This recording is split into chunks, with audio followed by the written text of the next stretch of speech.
It's the most incredible feeling to be here. This is live. Live. WildEarth takes you on daily intimate experiences in nature live. This is a very, very different adventure, charged with emotion. Join expert guides as they search for Africa's most iconic animals. How awesome is this? She's coming right past our vehicle. Take a closer look here. Oh, careful. Oh, no.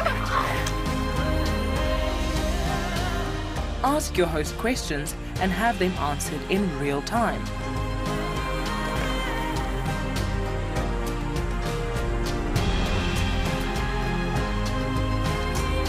Join us live every day on WildEarth.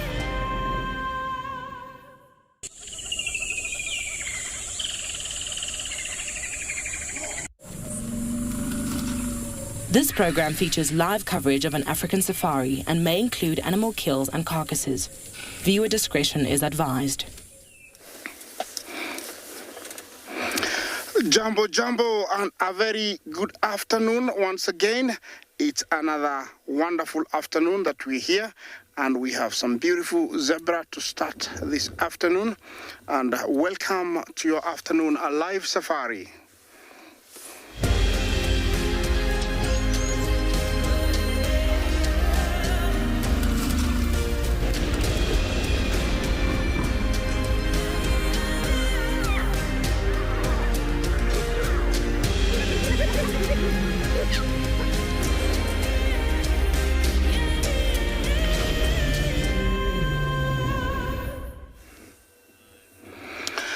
Jumbo once again, and ready to start our afternoon live safari. Welcome to Masai Mara.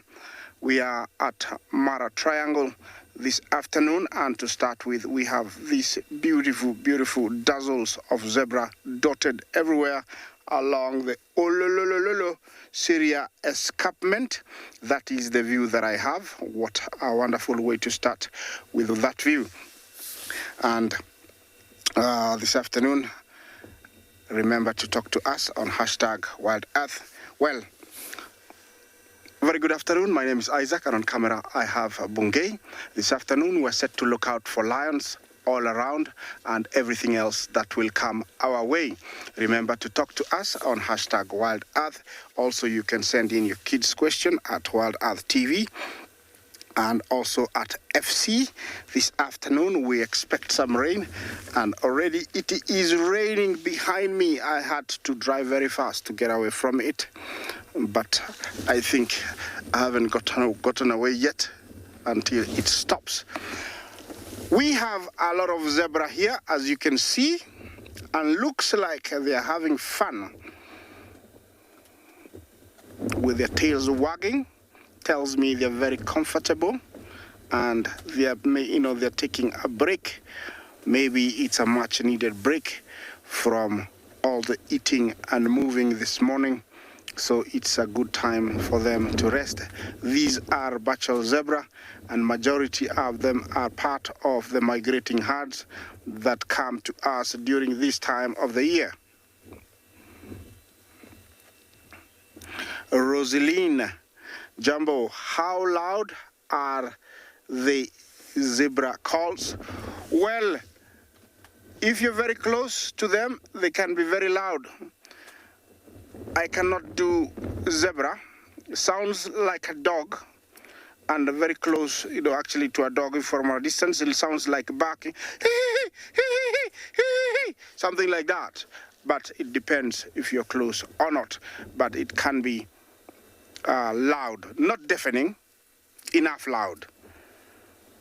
And if you've ever had a donkey, could be close to that, although it's not continuous like a donkey. It breaks a lot. Here there is many dazzles that have come together to form one huge herd. Dazzles are usually about 6 to around 12, one stallion, a few mares and foals. And when migrating, they will come because they actually feed on the top layer of the grass. and also some parts of the coarse parts. So they come in fast, and they had come in through this area, grazed a lot, and then, you know, they have come back for a little bit more. Well, it's such a beautiful view, and I have to continue on. So as I move on, I'll leave you with that beautiful, you know, sight.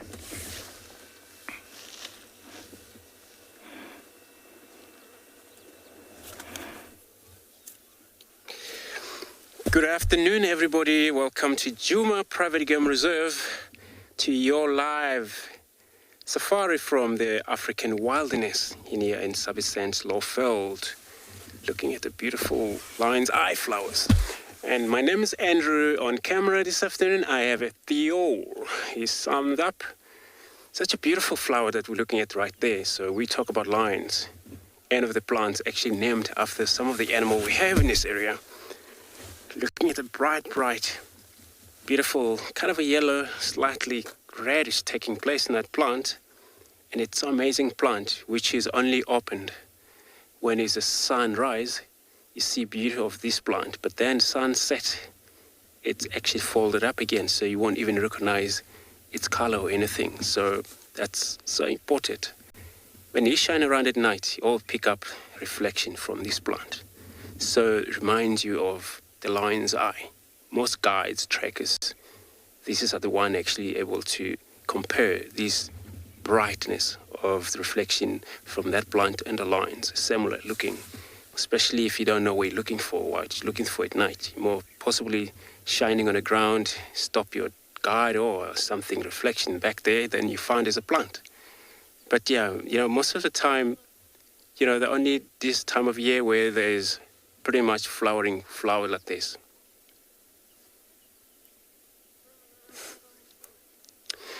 And it's a beautiful flower. This, look at this column, especially close up look. And then what will participate on this collection here for anything like honeys, honeybees.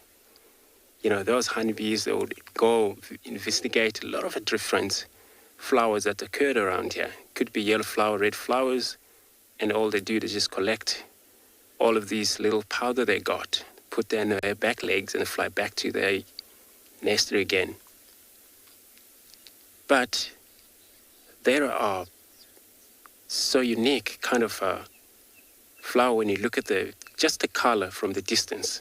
So I'm going to, in the area where we're looking for the lions, pride of lions. So I'm going to carry on with my journey, and I'm going to send you over to another guide who will be taking you to beautiful wilderness of Africa.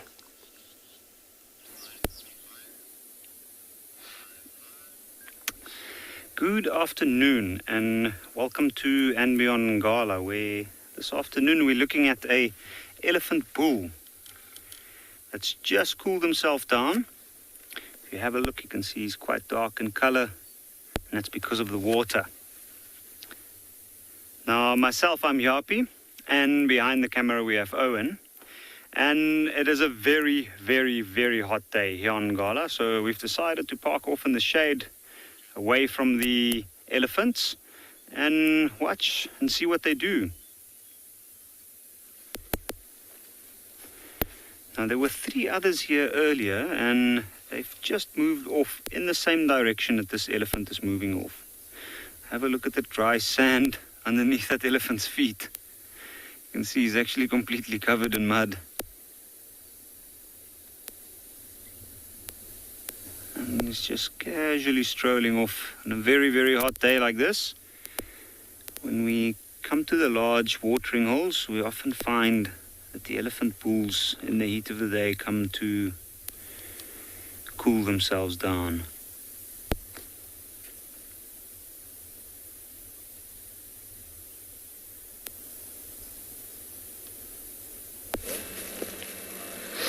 Good afternoon, everybody, and welcome to the Sabi Sands, and more specifically, welcome to Torchwood and then Djuma Pride.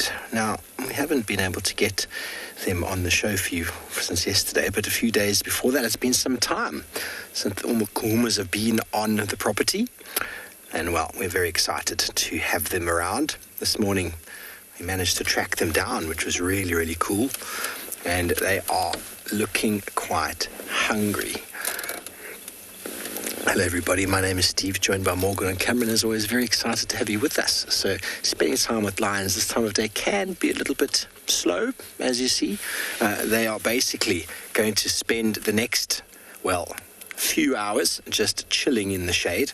On the way here, they left the cubs. The tracks of the cubs are with them for a long time, and probably half a kilometre or so within that radius from here, they left the cubs behind. 9 cubs. Maybe the 2 big males are with them. I'm not sure. We weren't able to find them yet. We spent time with these lionesses this morning, and they tried to catch a young giraffe. But right now, I think they're just going to enjoy a little bit of the cool breeze under this tree.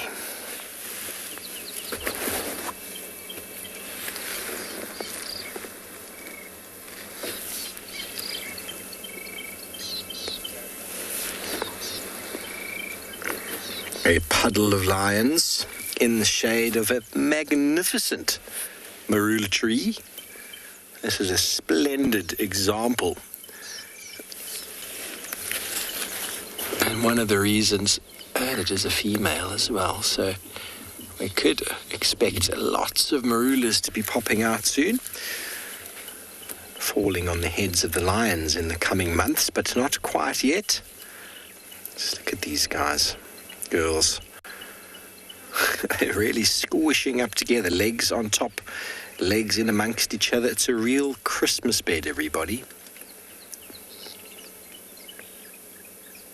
They went from this morning to this position to 90 kilometers an hour as they took off after a giraffe, and then they slowly wound down again. So many people think sleeping lions don't do anything.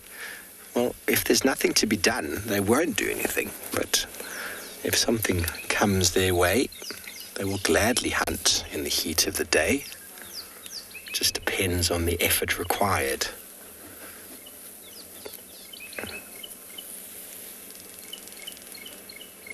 They're definitely hungry. According to the tracks, they hunted a few times last night, unsuccessfully. But in saying that, it's possible they might have had a small impala or 2 that doesn't really touch sides.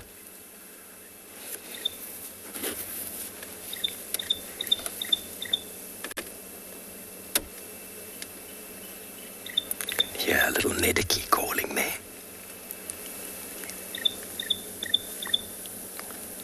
Thinking to yourself, what are all these big cats doing in my territory?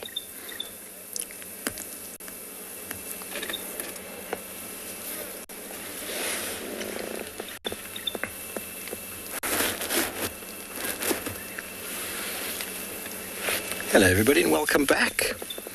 We are still with Djuma Private, who are just chillaxing in the shade of this magnificent marula tree. Lots of legs and feet. Oh.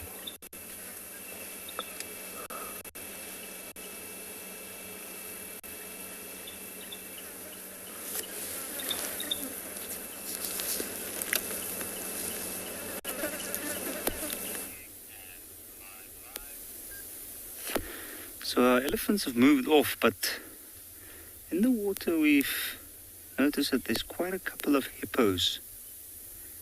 You can see like that one, we only see the top of their head as they come up every now and again. But it looks like there might be a little bit of tension going on here. And that hippo over there just now even grunted. Looks like another 2 over there. Now they come up and then they keep disappearing. So it's very, very tricky to actually know exactly how many hippos there are here. And we've been trying to count, and this far it looks like there's at least 4. See, every time it comes up, it flicks the ear to get the water out and take a quick breath and go down. Now, it might be that that hippo over there is maybe another male hippo. And the one that we were looking at first might be right in between that hippo and maybe a female or a younger one. I've often noticed that after lots of rain, as we have had recently, when the water holes fill up, we often find that hippos come from other areas to the watering holes here on Ngala, where at this point there's more water. And then what we find is that some of these males become quite aggressive and territorial over these areas.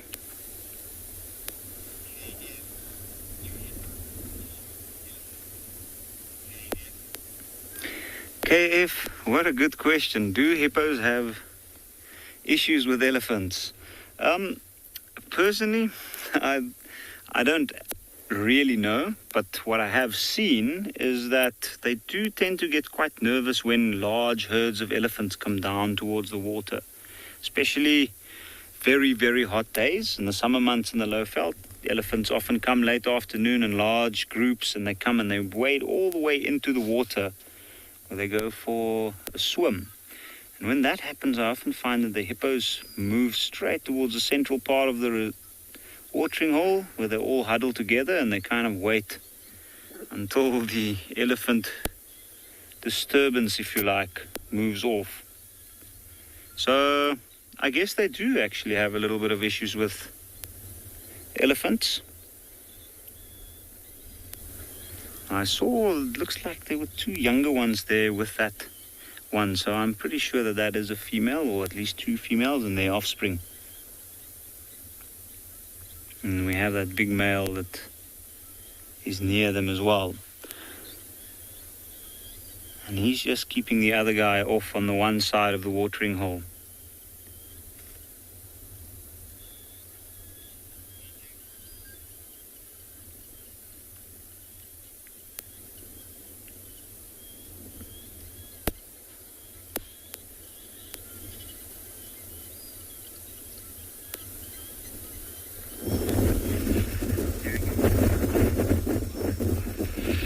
Welcome to Tswalu Kalahari, another beautiful day here in the semi-arid areas. My name is Obakeng, and behind the camera there we've got Dave doing a very good job for us there. Back to the Oryx there on top of the dune. It's a very common thing for them to do what we found him doing, sitting right there at the top of a dune, actually maximizing his body temperature to get it almost higher than what the environment is actually doing, and so that when he moves off to a cooler place or to a shade, it feels like he's actually cooling off. And it's just a survival strategy for them to actually make sure that they actually can thermoregulate themselves. It's just a very smart way of doing it. So it's all in the brain, like they say. If you think it, you can do it.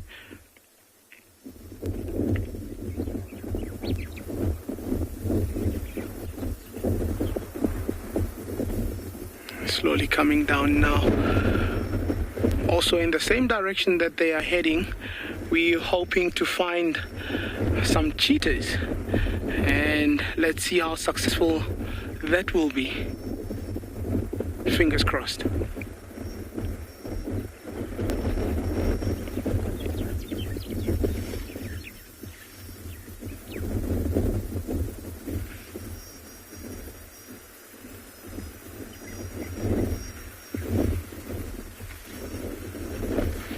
I think we're gonna start moving a little bit on and seeing where he's also heading.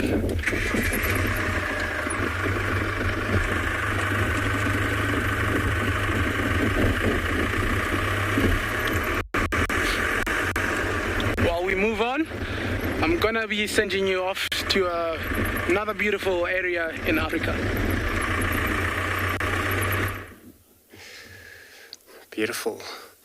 So we were lucky finding this pride of Talamati pride of lions, still sitting in this shade, since the temperature still hasn't settled down, so still sitting on 35 degrees 95 Fahrenheit, which is still far too much for, I think, everybody, including us as well. sitting in his sun, but looking at them from their shadow, this is what they have chosen, I think, for the entire day since this morning. And I'm sure this is where they've been seen around here. And there's been a lot of tracks of a buffalo. Or maybe they were behind a buffalo the whole night. Probably, they gave up hunting probably this morning. And then a buffalo, I think they have moved far from here, because then we haven't seen anything from them, but they were seen this morning. So they're probably in one of the waterhole or grouping up in one of these shade just to take it relax a little bit just before the sun cooled off.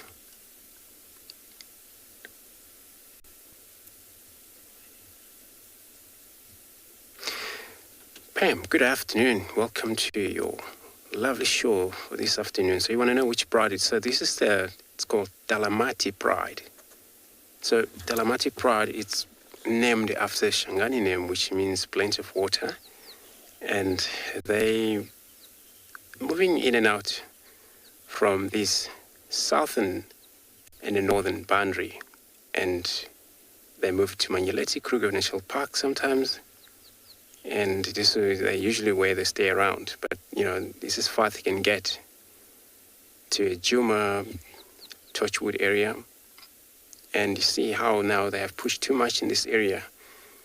Just because they get attracted by many of food source around here. Buffalo was seen since yesterday. We had a huge buffalo come in, and they haven't moved out yet. So we have this pride, and we're having Kuhuma Pride on the far east into Torchwood area with the stiff right now. But so this is what sometimes you may find 2-3 different pride in the area, and of course they would compete or hunt for their own success in terms of feeding. But the buffalo, it's actually not easy for them to kill, but hunting in a herd of buffaloes, it's all about working together as a team of whole pride over here that you see.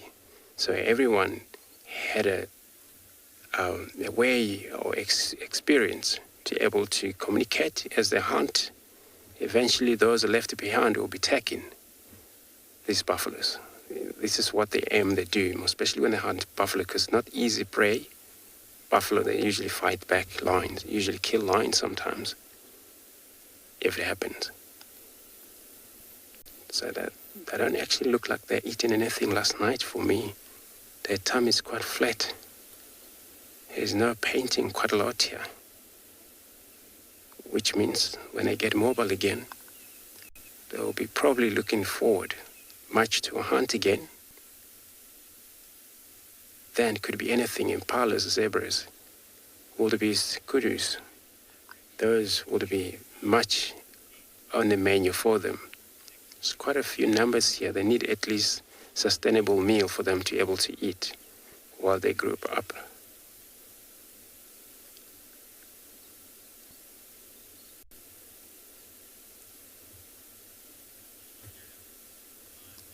See that one? She's probably licking herself. So here they are all, what is happening? Just a family care society where they all remain together, love one another. I've seen 2 young males here in this group. They also already develop a little bit of a mane, and they're possibly 2 female youngsters as well, and there are 4 adults. So, 3 adults, I think, yes. So this is what makes this pride. But it could be that they're all separated. I'm not sure totally of them, how many. This is one of the young males. He's gonna roll up to the other side. You can still see a lot of a spot on the lines, especially when they're too young. The spot is there. You're easily mistaking them, thinking you're looking at the leopard sometimes. But because of when they're born, their spot are well developed. And the reason for that is to actually indicate their younger age, but also for their own well camouflage. Usually mother leave them go hunting, and when she returns back, sometimes it happens they kind of move around too much, play around when they think it's safe. and these spots can able to survive them because they're not visible much, but then they're still vulnerable to any of a hyena or a marshall eagle we have around here can take them up.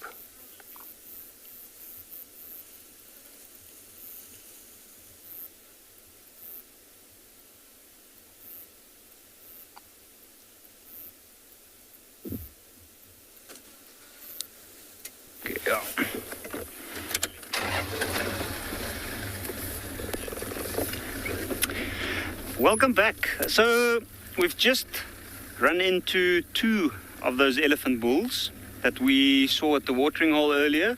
We're on a road that heads away from the watering hole, and we decided to head towards this very large open area. Ooh, you can see right over there, we can see the elephants. Now, it's a bit of a tough view. You can just see the back of one there.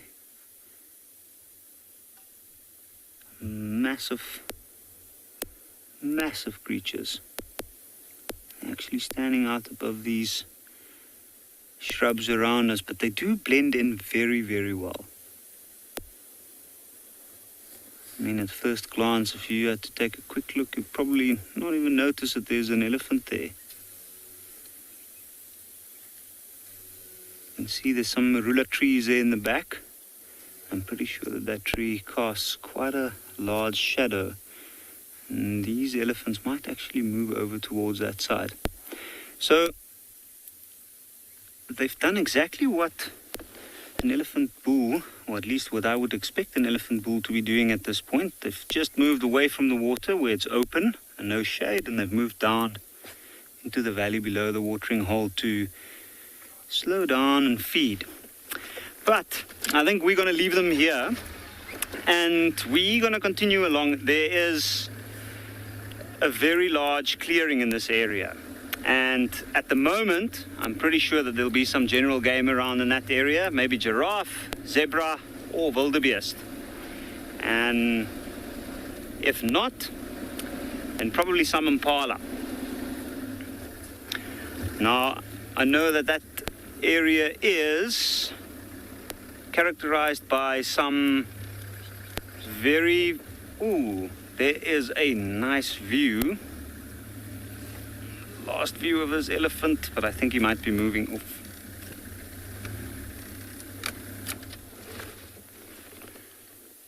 You can just see the tail there moving.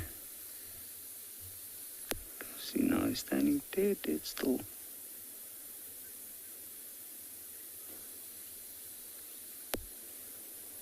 What a colossal creature. Welcome back to Tortured with our lions, who have been having a little bit of a competition for space with regards to their legs. There's some real little snuggling going on right now, and if any of you know what it's like to snuggle when it's very hot, it's never that comfortable. There's been a little bit of pushing and legs pushing at each other, but those two there are having a proper little cuddle. So much love in this pride. So much attention. There we go. She's looking at us going, yep, I love my sister. Very tactile, everybody, lions. Tactile means very touchy-feely. Very social, the only social cat that we know of. And their feeding strategies when they do make a kill can be extremely aggressive and violent towards each other.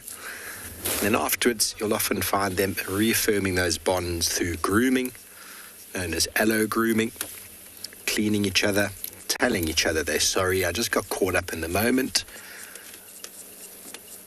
And whenever you find a pride, they're generally very close to each other like this. It's also depending on where the shade is. They follow each other. One will get up and move, normally one of the elder ones, and off they'll go. But for the most part, 20-odd hours a day, this is what they'll be doing. So we're going to move on from our lines. Go see if we can find something else out there in the sunshine. It is quite a warm afternoon.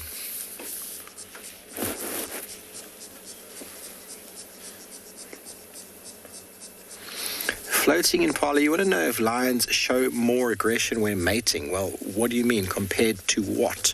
When lions mate, it is quite an interesting scene. The female is obviously very excited, and she instigates it with the male. And then when they mate, the male actually has got a very interesting penis that's barbed. So after copulation, it actually hurts the female to the point where she'll turn around and give him a swipe.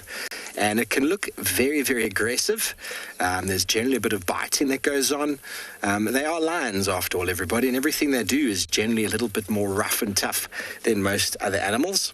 Well, it is part and parcel of the lion world.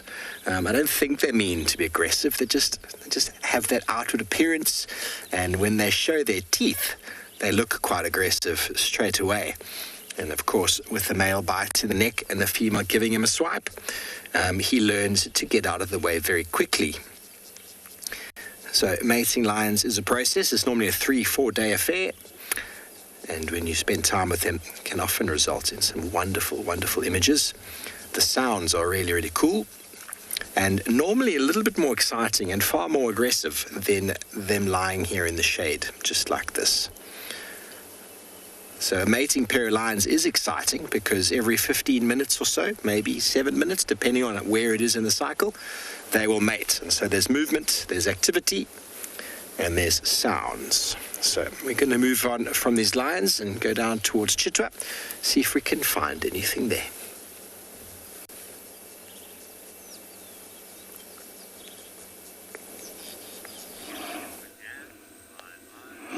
Well, from sleeping lions to slightly awake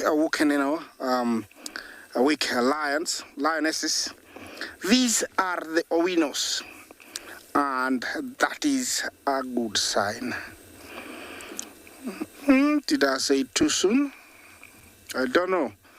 They look like they really need a meal, but looks like resting has taken better part of their afternoon. I was hoping that they're gonna get up and do something, but they are doing what they do best. Yeah, the Owino Pride is a breakaway from the Sausage Tree Pride about 4 years ago, and they consist of about 4 lionesses and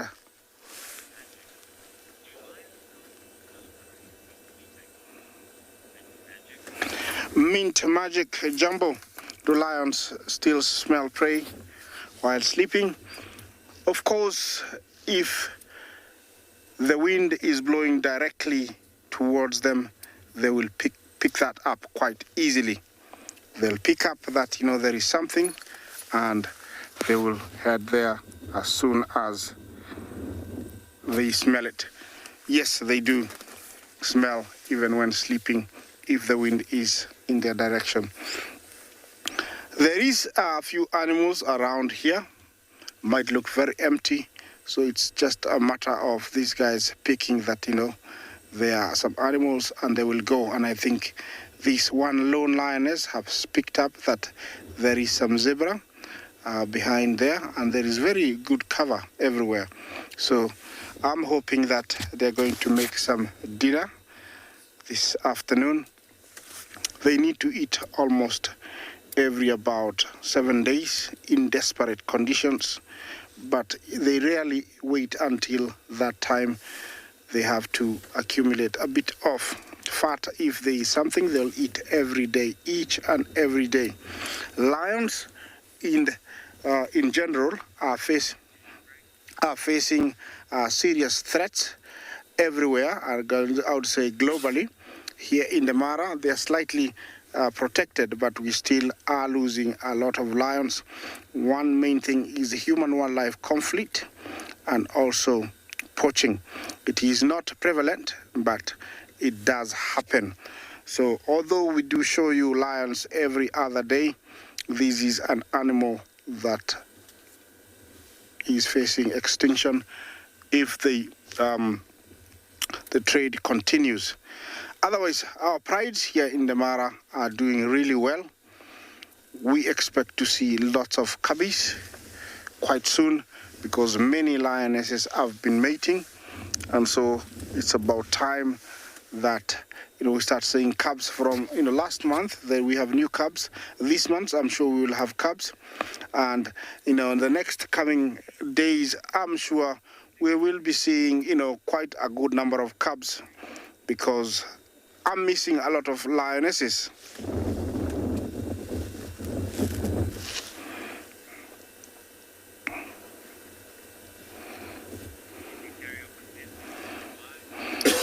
Well, that lioness is very focused on something.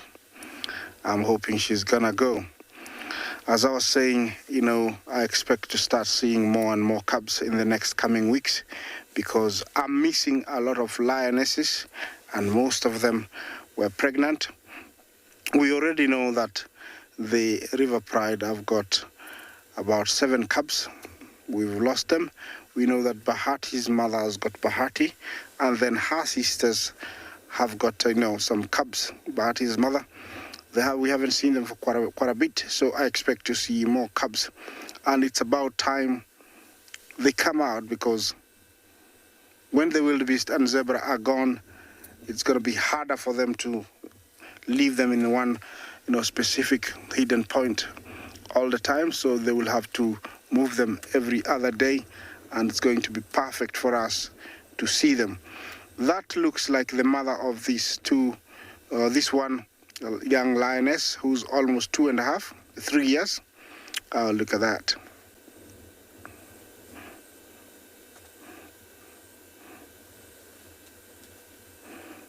Yeah, she needs a belly rub, but I'm not going to volunteer.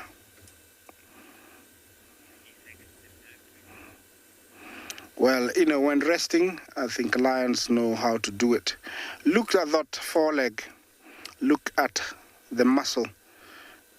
That is what she uses to bring down, prey. I think we will have, I don't know if it is going to be successful, but I can tell that that young lioness there has pinpointed some zebra quite a long ways away. And she's very focused. I'm hoping that she's gonna give us at least some action so we don't always say they're lazy like we do. Continue talking to us, #WildEarth. Questions and comments are very, very welcome. Yes, I'm hoping that the other one will come and join them so we can see them all together.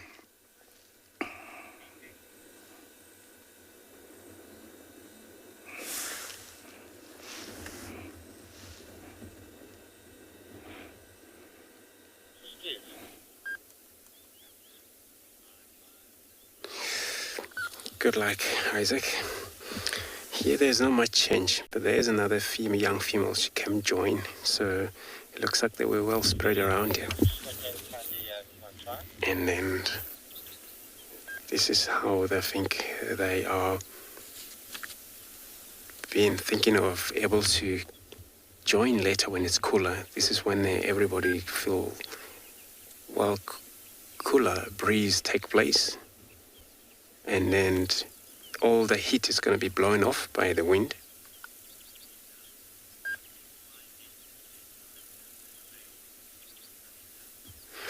Sarita, good afternoon. Welcome to a beautiful show, your lovely show this afternoon. So you want to know what makes the lioness be a better hunter than the lion, the males.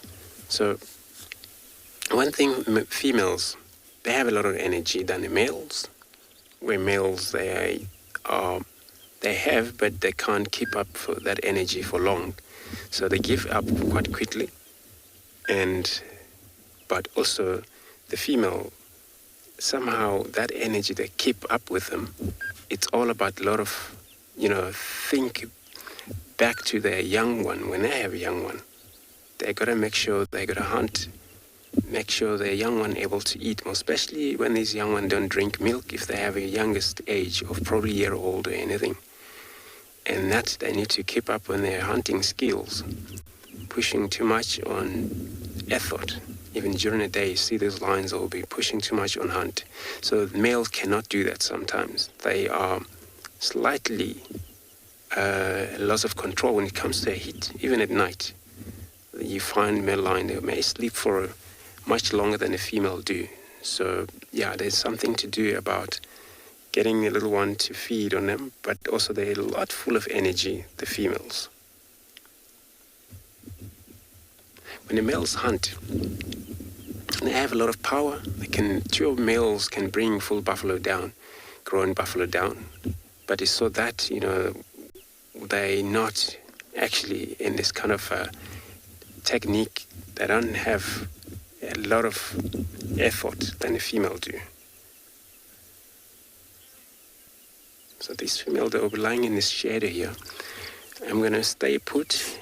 In the meantime, I'll be taking you to another safari live.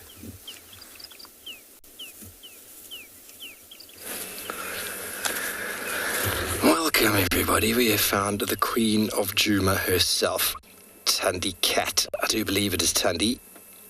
It looks like Thandi. And I don't see her cub. We've just moved on from our lions who are sleeping very flat. Oh, she's going to come and drink. What an opportune moment. Maybe she's going to take us to her cub.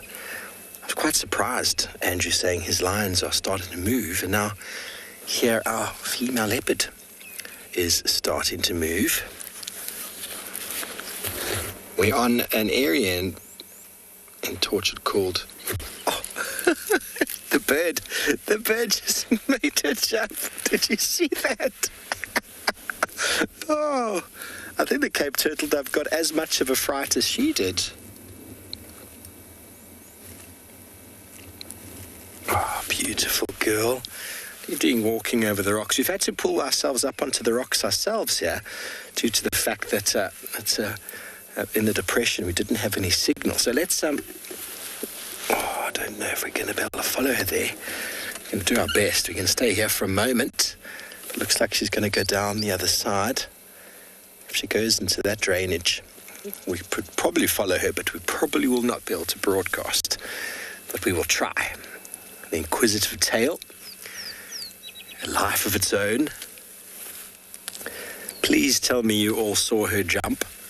That was awesome. I was busy looking at her and not at my monitor, but I saw her do a 180 jump.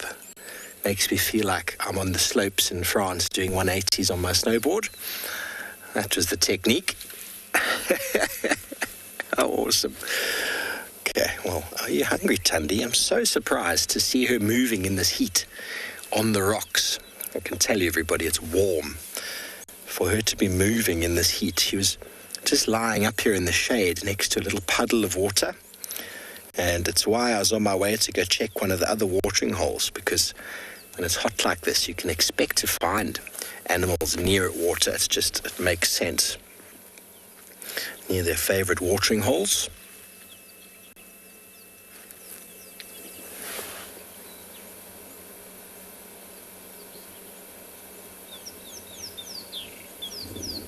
Okay, well, she's going down, so we're going to need to try and reposition. On the rocks, we are.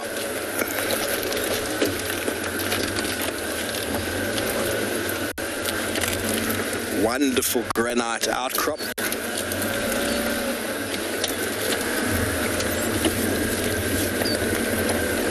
It's going to get a bit bumpy.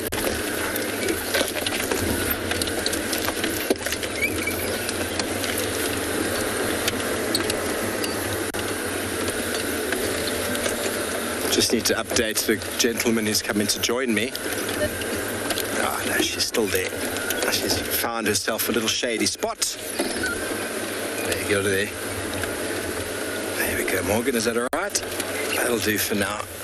Thandi, could you maybe find a spot where we can also get some shade? That would be wonderful. That'd be wonderful. Underneath that beautiful tree.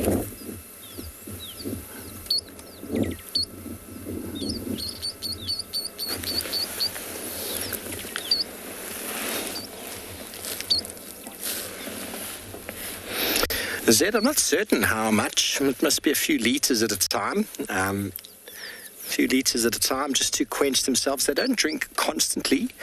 They'll drink maybe once a day, sometimes twice a day if it's available. Often if it is hot like this, they'll need to drink more, but they can often get a lot of their moisture from the animals that they eat. So the blood has got a lot of obviously moisture in it. So they get a lot of their moisture from that.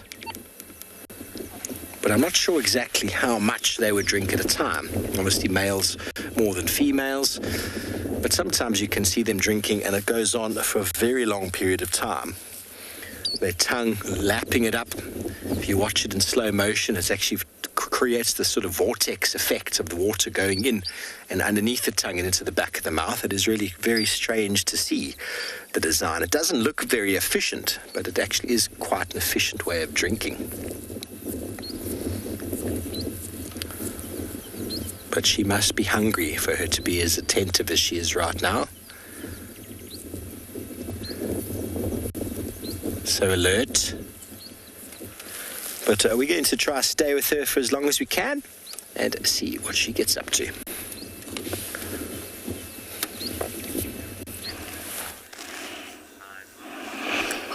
Well, my lions have decided to show me the better side, and they are moving out. And it looks like we are on for our evening hunt. Those two ahead, the one on the mound and the one walking in the middle, are the cubs. I won't call them cubs because they are almost adults now. And the one that's going to appear onto the screen now is the mother. You can tell that she's slightly aged, bigger in size. Even her color is richer. It's not always the way you tell, the age, but with experience, I can tell you that she is a mother. They are moving closer. There is some zebra on the other side. Still, I don't know if they're going to hunt, but I'm being positive that they're going to hunt. If they play like that, all the zebra is going to see them, and I don't think it's going to happen. So I'm hoping the one to the left can focus and understand that they need a meal. Okay, looks like he also wants to play with mommy. That one there. They can be playful when they want. That high mound like that, it's a good place. It's a vantage point where they can see what's around. Yeah, this part of play is for strengthening their muscles and also improving skills, how to turn quickly if need to, and also how to wrestle animals if they need to. So they're quite essential, and it looks like we are on. I see how they're splitting.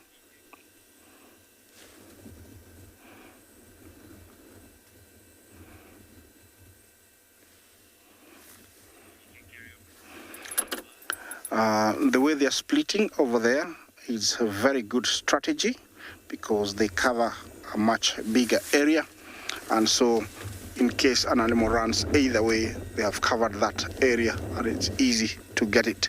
The mother might move in the middle, and so they'll flank it. Even one might go around and chase it towards the two. I think the best thing to do for me is to try and keep some distance where I can see them, but not interfere with the whole situation.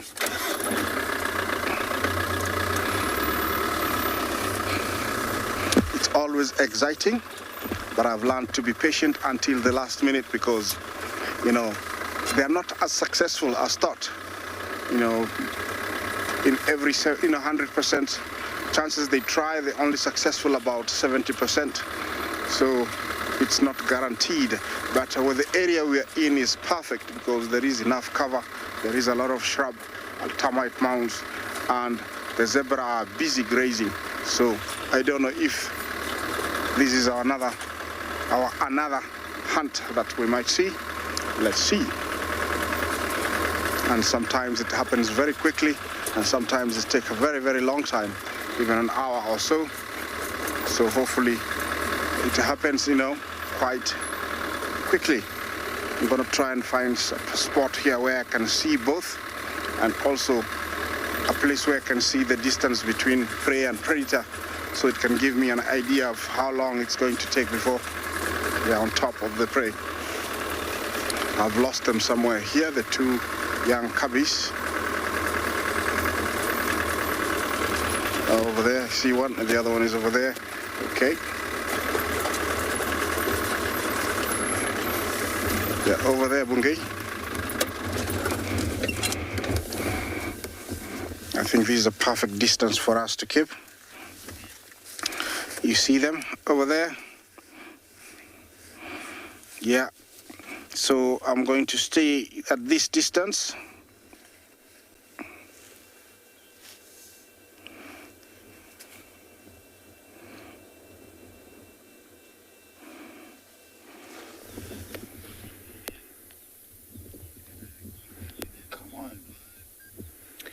And there we have two southern ground hornbills. One's just caught something. You can see it threw its head back as it swallowed it. And we finally made it to those clearings I was talking about earlier. And the nice thing about this time of the year is, you can see, look at that wildebeest. They're all packed in a line in the shade of that tree next to them. Perfectly lined up. And that's what I think any animal would do at this point. That's clever enough to know that it's extremely hot. You can see the ears flicking, the tails flicking. And if you have a look around, you'll notice there's a little bit of a bare patch and also a pan there. What's interesting is look at these two wildebeest off here on the right. See, these two are right out in the open. Now, from where I am, I can't really see too clearly. There might be a patch of mud there. This particular area where we are in during our rain season, which is now, it often forms, no, it just looked like dust as he got up, so it's probably his territorial spot. It does look like an ancient or very big bull wildebeest, and more than likely a territorial male at that patch. Now, during this time of the year, seasonal pans like that one where that wildebeest is, you can see right behind him is some water. And they form,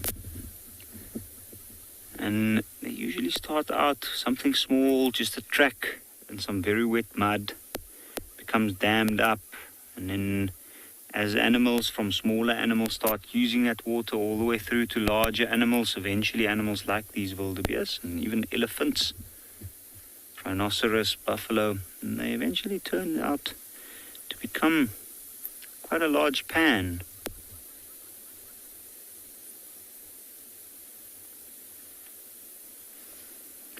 What an amazing scene. Lots of life out here. About a month ago this was very arid, almost no grass. And now everything's returned with the rain.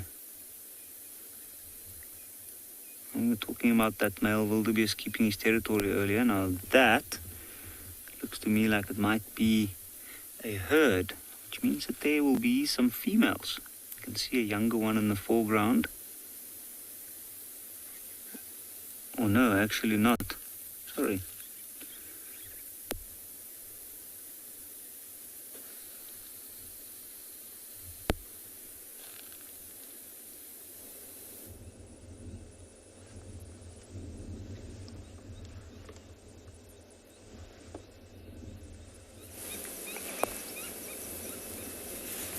There's a Tandy cat.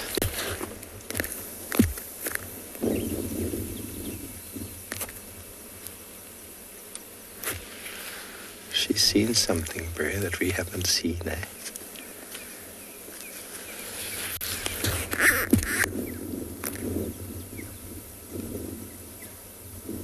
Take her or something.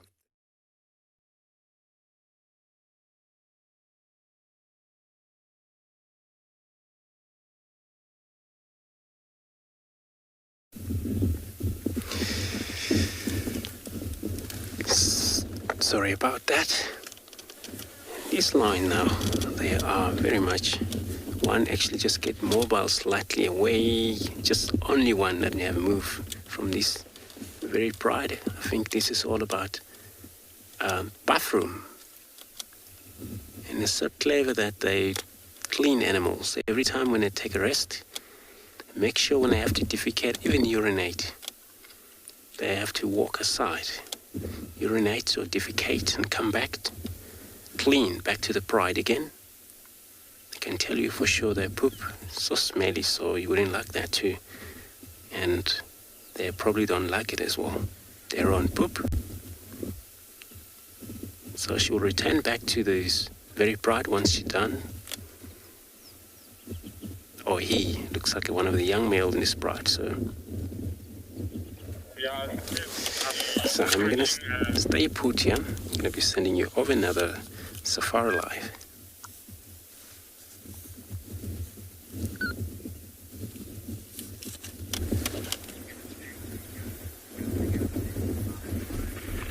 Welcome back to Tswalu Kalahari. We've got a female giraffe feeding on a tree there, these camel thorns. A very interesting interaction happening there.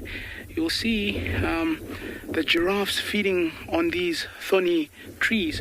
They'll actually use a very long tongue that they've got, almost up to about 45 centimeters in length, the tongue, and they would just nibble on just the leaves because these trees have thorns, whereas if they're feeding on trees that don't have thorns, what they do is they'll wrap the tongue around the branch and almost strip the branch, pulling through and gathering the leaf matter towards them.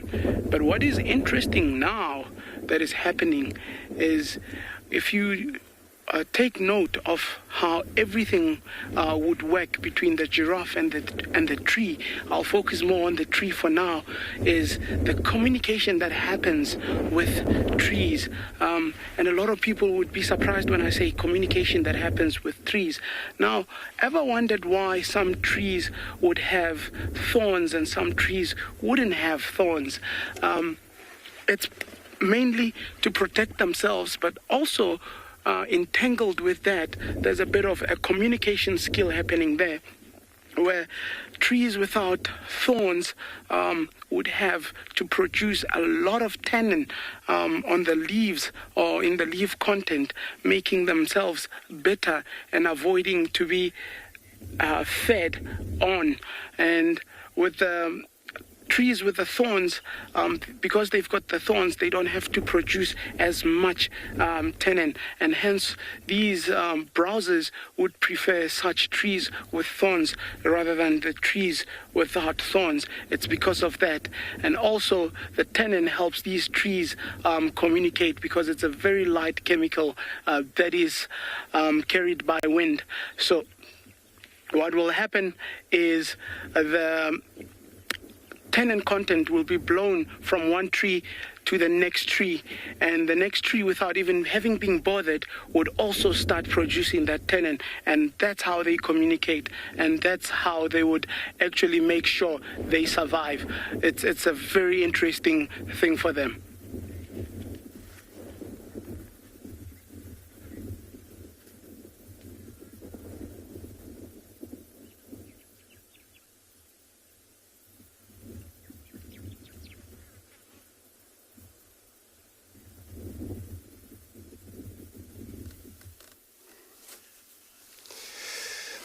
Beautiful. So, looking at this pride, still in the shade, but they can't stop licking one another as they do grooming. As you can see, one just putting a little bit of its paws on top of one of their sister, I think two sisters in there. It's just so cool about being in a group or pride, and the chance of survival, it's great. So always lines that are always single up or lost from the pride, or eventually the whole pride wiped off, maybe dies somehow. Find one survive, even the male line wandering around on his own, found himself very much harder to survive. It's a lot of challenge sometimes because it doesn't work well when they're not in a pride. Hunting-wise, it's also one of the difficulties. And of course, you know, it's all about surviving. You know, you dominate, especially males. They have to dominate some grounds. Set up their own territory, boundaries, and this is where they'll call themselves home while they're in there, and all attract a lot of females, dominate them, reproduce. A lot of babies will be born. But you know, if that doesn't happen, this is when you don't have a lot of males. You have a lot of females.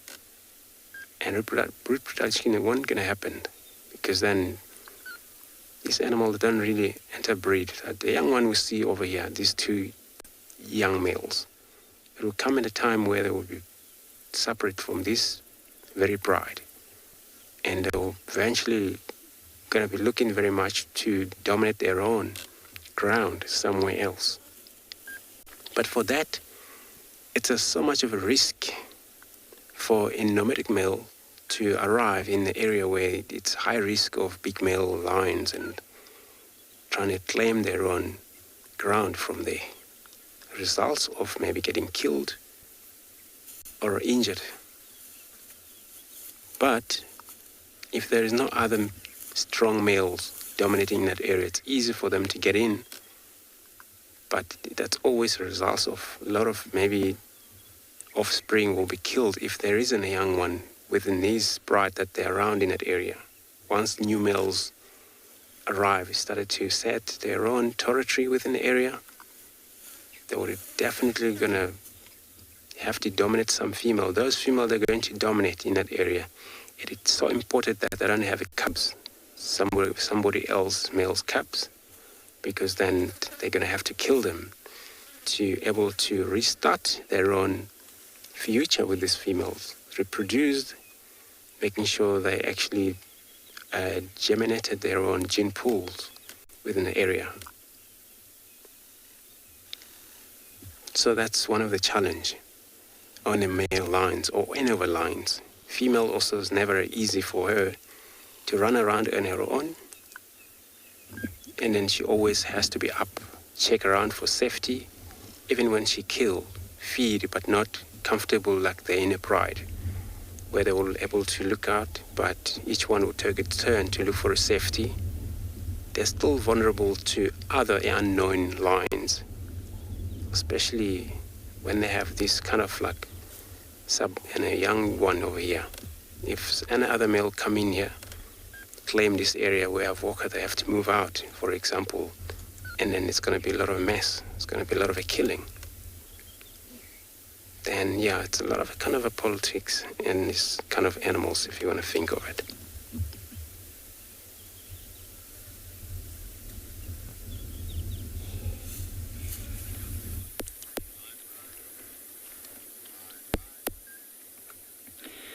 And we still at this large clearing, and we just found this herd of elephants come walking in out of the line of trees. Now they've stopped over there, and I'm not entirely sure why. I do see that some of them are wet, and I think where they come from there's a bit of a marsh section there, so they've probably gone and covered themselves with some mud, like that guy. Have a look, there's mud all over his head, down on his front legs, back legs, and then of course the tip of the trunk you can see.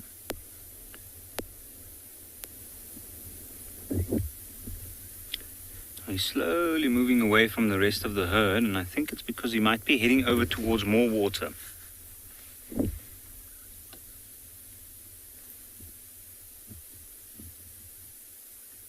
Now the rest of the herd, it looks like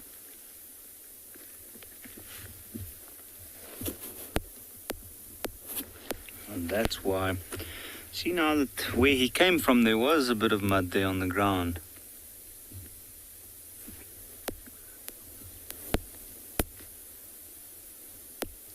And a big elephant bull like this often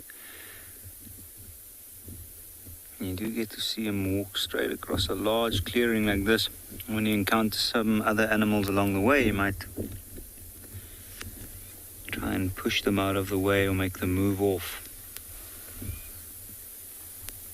I can see there's also a secretion from the temporal gland.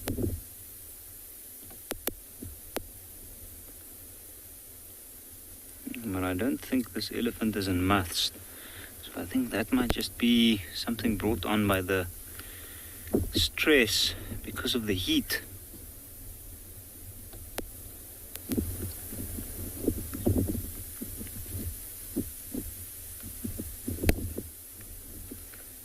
Have a look at the Impala slowly moving off as he's approaching. Let's see what happens here.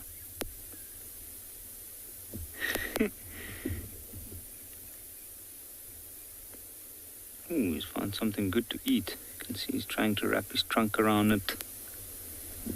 Must be a small shrub or something. Oh, or maybe just grass.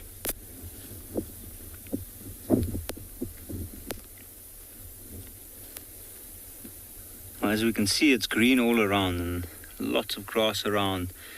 And the grasses in this area is mainly what attracts all of these different species. And what we've noticed in the Kruger Park and the greater area, this time of the year, elephants, especially bulls, they tend to eat quite a lot of grass. Supplement their diet. They've been eating a lot of materials high in tannin, like the bark of trees up until now, right at the end of the dry season. And how spectacular is that? A decent sized herd. You can see the little ones, each of them moving close to the mother.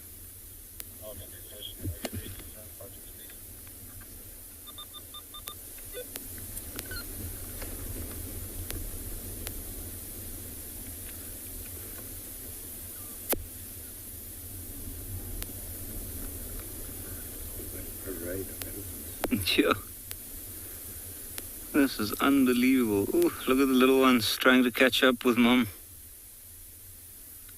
Now it looks like they found a good spot to eat there. It looks like it's getting a little bit denser there. Maybe they might also use the shade in that area.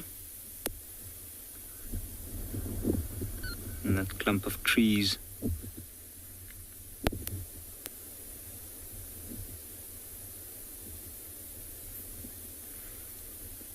Now elephants, which is animals that move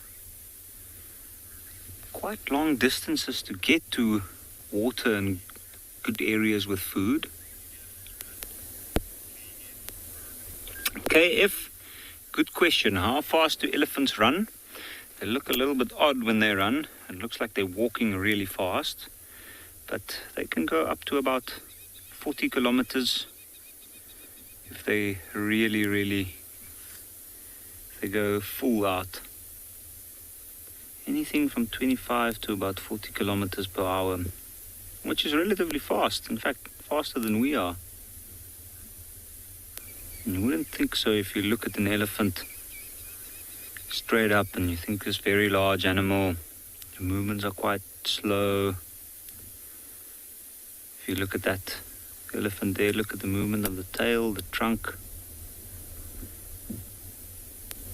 And what's interesting is he's right out in the open, but the ears aren't flapping.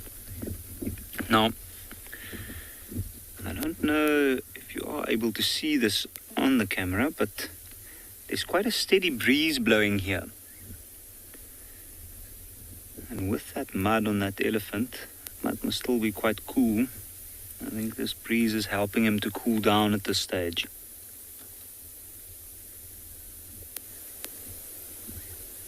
Look at that Impala, wildebeest. Thought I saw some zebra earlier on as well.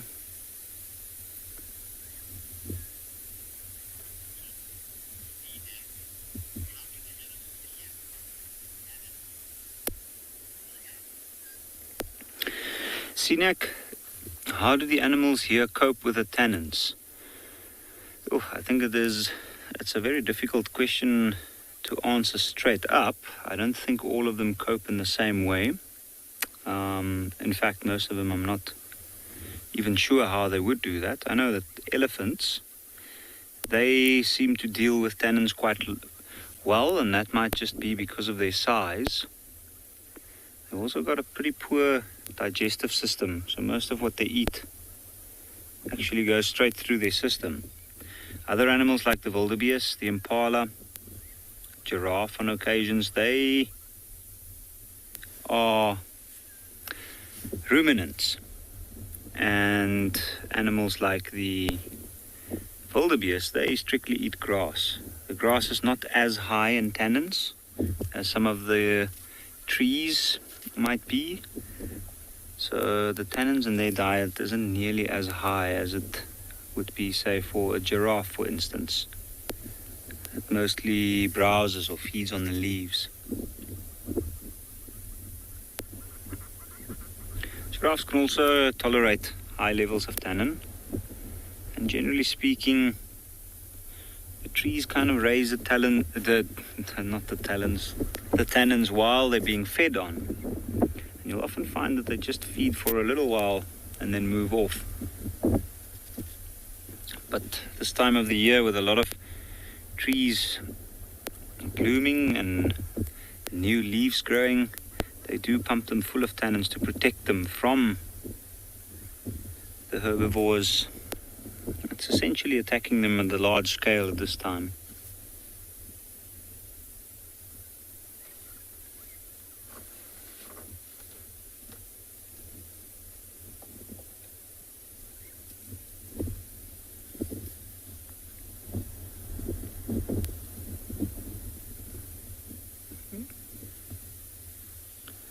You can see that herd of elephants move out of the clump of trees, and it looks like they're moving right into the wind towards those green trees in the background, which is knob thorns, and I'm sure they're going to go feed in that area.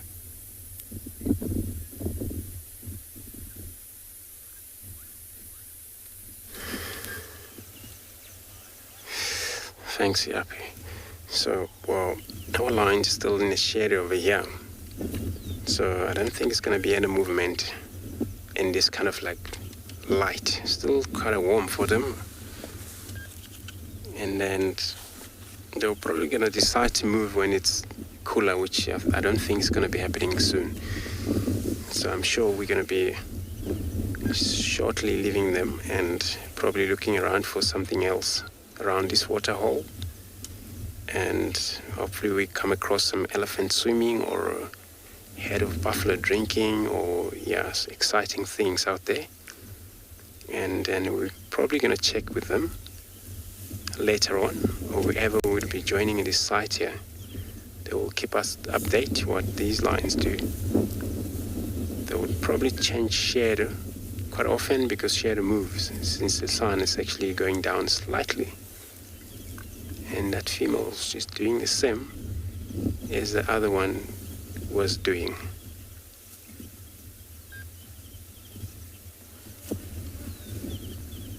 Leopard lover, yes, was. So was like hairballs was happening here, or fairballs.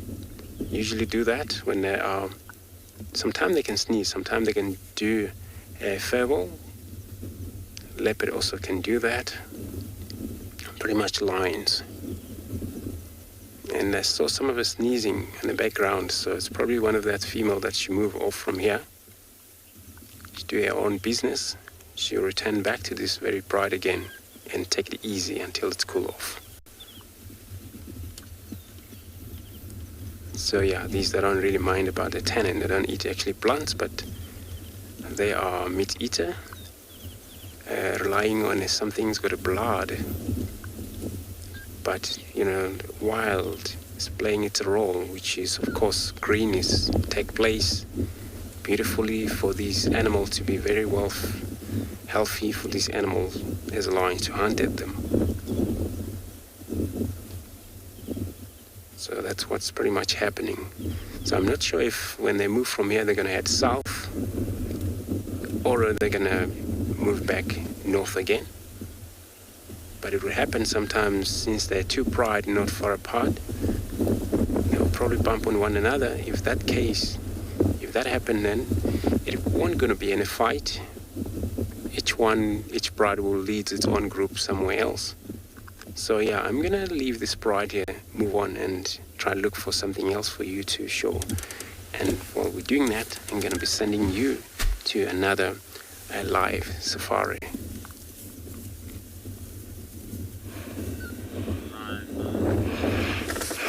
Well, yes, the lions spooked the zebra, and so there was no more hunt. And I decided to move on. I came across this beautiful herd of elephants that are grazing around the central plains of the Mara Triangle. Looks like they're very happy. It's another breeding herd of many females and their youngsters. You can tell there's some very, very young ones. Remember that Kota said, I think the Mara Triangle is a safe haven for females to give birth because there is a lot of young ones recently, and I think they've realized that here everybody is very safe.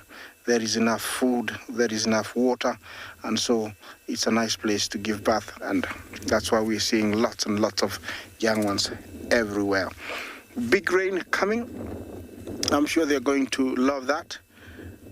Yeah, they usually don't do much. They'll just stay. Look at what she's doing there.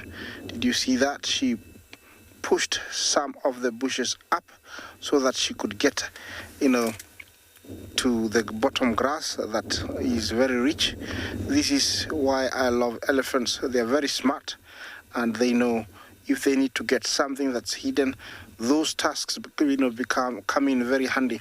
They can debark a tree, dig soils, and here you could see that there was a bush that was pushed. When that elephant moves to the left, you will see that bush was on the ground. She pushed it, and there's a specific kind of either creeper or shrub that she's going for. You see, she's not eating the whole, shrub. So definitely there is something she wanted to get from the bottom. They know that task is a tool and they can use it.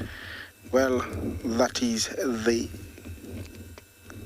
new one, I think, in this herd. Very, very small, maybe a couple of months only. And the task hasn't fully developed its muscles. And way they react to the trunk looks like they don't want it because it's not useful. And so sometimes they try to shake it off, and it can be very, very funny. That little guy did try to do that, but he's hiding somewhere behind the bush. That's how tiny he or she is. And so, yeah, that's why it's being hidden by that bush there. Remember to talk to us, #WildEarth.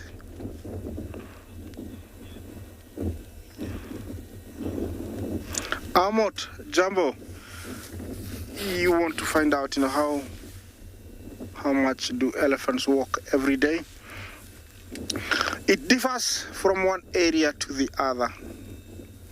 For specific reasons like water, in arid areas like the Tsavo in Kenya, Mkomazi in Tanzania, the Zulus in Tanzania, in Namibia, where it's very, very dry, if need be, they can walk even 100 kilometers, and that is for a purpose, water.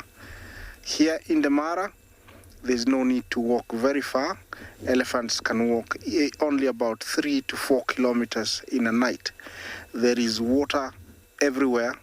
There is enough browse, which is leaves, and also grass everywhere, so they don't need to move very far. So, it depends. It's very tricky to give you an exact distance. But if they're in a very arid area, like in Chad, places that are very arid, they can walk very long distances. So I can only answer according to specific areas. It looks like the little guy there has picked up something. What is it? It's coming through there. I don't know if it's us or... Okay, what's up? Being very playful. Yeah, well, they do that. They can be very interesting. Yeah, look at that. He's being very... Yeah. This is the time when they're very playful, and they're allowed to do that because in a few months, when they're no longer drinking, they're starting to eat and there's not enough milk, although they will drink almost to around 2 years. They will be eating more. Their mothers will, deny them to drink. They will not have time to play, and so he or she is allowed to play. Right now, there was an antelope that came out of that bush there, and I think that's what he saw. Then it disappeared. It could be somewhere there. I don't know if we'll see it. Could be somewhere there. No, it's no longer there. I think that's what it saw, but couldn't find out where it was or where it disappeared. Oh, there it is. Yeah, looks like a reedback. A reedback is a nocturnal antelope. That's a female, and normally they stay put the whole day, only being active, very active only at night. Here, you can tell it's staying still, hoping that nobody will, pick it, and then it's going to lie down and rest until night. They go in small, harems of 1 male, 3 females, and a few fawns, or sometimes a group of 3 males, so you never get to see them really much. It's called the Bohor reedback.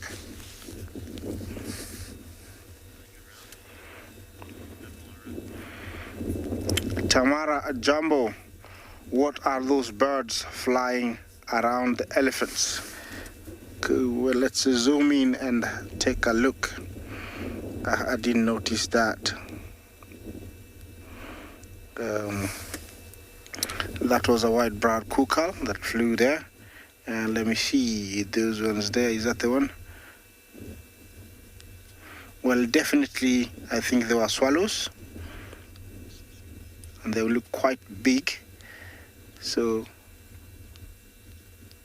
could be swallow. Yeah, looks like swallows. Could be some barn swallows and mixed with musk swallows or even red-rumped swallows. They look quite big. And I'm quite a distance away. Let's zoom in closer, Bungay. They're flying really fast.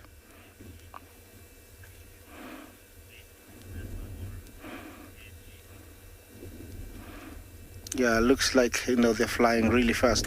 Where do the swallows nest in the Masai Mara? Well, different places. They could find a hollow tree and build their mud nest there. They could be, a nice rock, and they could build a nest there in the escarpment. We have a few that are nesting in our bathroom. In camp, they've built a muddy nest. Also, they do build their nest in banks of the river, so they differ from one place to the other, but they do build their nest using mud. And believe me, they have very weak legs, so they rarely perch. They only perch on the ground so they can sit onto their stomach.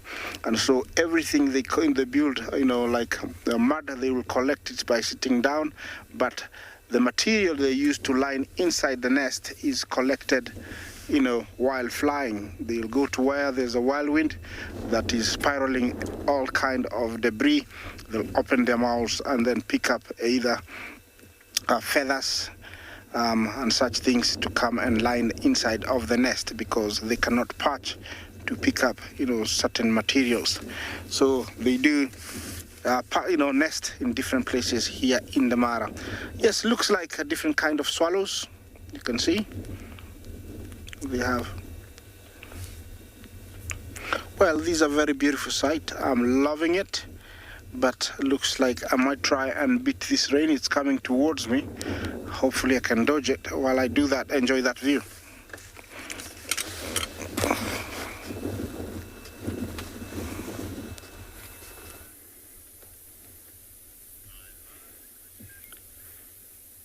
Talking about insects that the elephants are disturbing, we've been watching this elephant bull feeding for quite a while in generally the same area. And he's only been eating grass. Have a look at him shake that piece of grass before he put it back in. Just have a look at that trunk. So let's look carefully what he does. See, grips around and pulls it off. You see some sand, and then he puts it in its mouth. See, sometimes he's also maneuvering it around. It moves it a little bit on the trunk before he makes the last move of putting it in its mouth. You can see he's completely covered by mud, thick mud on his skin. A little shake again.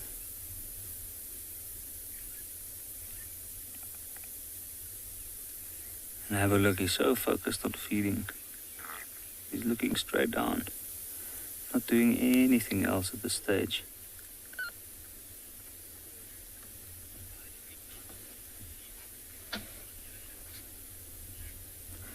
Look, that's a very interesting question. Why do we often not see oxpeckers on elephants? In fact, over here in the Lowveld, I've never seen oxpeckers on elephants. The reason for that, I guess, would be the fact that the elephant can get to them with its trunk. You can see how dexterous it is with that trunk. We look at the way it's gripping that small tuft of grass. If also he's searching around in the patch of grass around him. So, as he would more than likely try to ward off any oxpecker that might come and sit on him. I have seen in East Africa before. In Uganda, I've seen a bird that sat on elephants, a bird called piak, which is a type of crow, if I'm not mistaken. And I have also seen cattle egrets sit on them there. But over here, I've never seen any birds sit on the elephant. Also, they generally tend to move in quite dense, thick bush around the rivers in this particular area. That's where most of the food is. And that might also have quite a lot to do with that. But then again, so do buffalo bulls, and they're often full of oxpeckers. So I don't have any clear answer to your question, to be honest. Other than what I think, which is probably the elephants chasing them off with the trunk. They do take care of their own skin though. They rub up against trees and small bushes, and they also wet themselves with mud. Out here, you can see like this elephant at the moment is quite exposed to the sun, and in order to be able to stand for a long period of time like this, feeding out in the sun, it needs to protect its skin, so it throws a thick mud on it. Often when that mud dries out, parasites get trapped inside, like the ticks, and when it rubs itself up against a rubbing post, it might actually rub the ticks off with that mud. We often find ticks embedded within the mud that's dried along the tree trunks where the elephants have rubbed after they've rubbed there.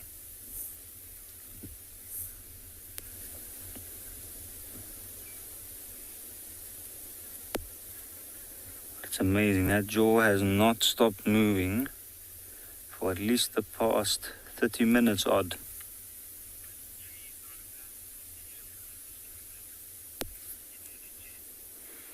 Infinite jest.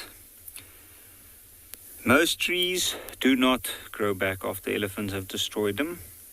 In some cases where elephant numbers are extremely high, they do tend to have a massive impact on the vegetation, especially the larger types like the trees within a certain area. And that also differs according to the season. They tend to change their diet as the season progresses, and they tend to go after specific trees.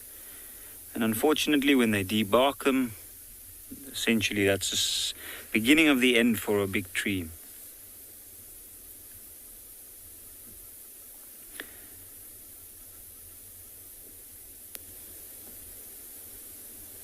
It's amazing to think that such a large animal is eating such small clumps of grass. I'm wondering at this point, there's an abundance of everything. So I think this elephant literally has the choice of looking for whatever he would like. And you can see he's busy searching through that grass as he's moving.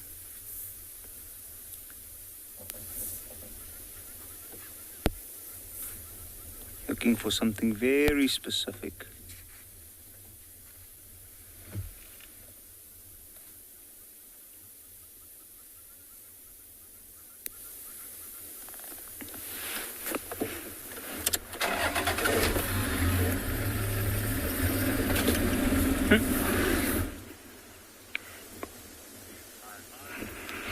I'm gonna quickly point something out. I hope this guy stays there. If you look right at the cap of his, or just between the cap and his eye, with this race here, we actually do get the white, where usually the whole head would be black. Something I just learned recent from one of my colleagues, and here it's a very good opportunity to point it out with this guy cooperating.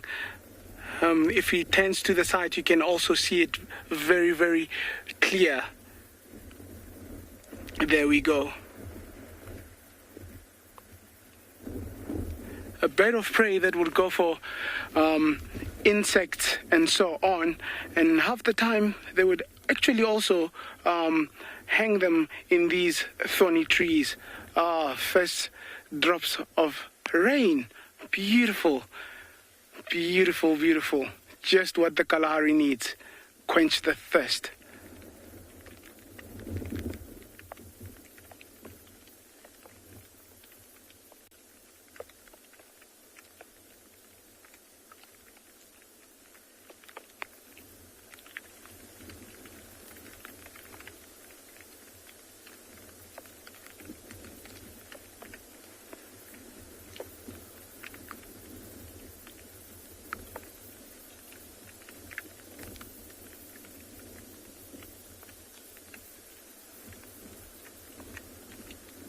Can see how the cloud cover has come above us.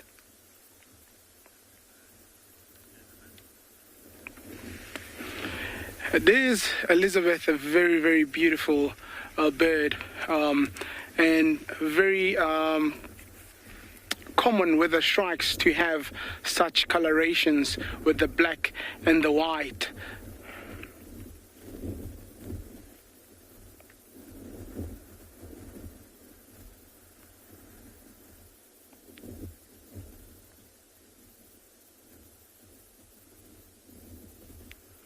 Also with your southern bobo, or your crimson bobo, sorry to say, also showing very bright colors. And look at how he's managed to withstand that wind using the tail. Absolute amazing balance with these birds. So you'll see how they bob their chest and also flinch the tail, and that's just how they all maintain balance like that. But also in the scout for looking for prey. So you'll see everything is at use right now.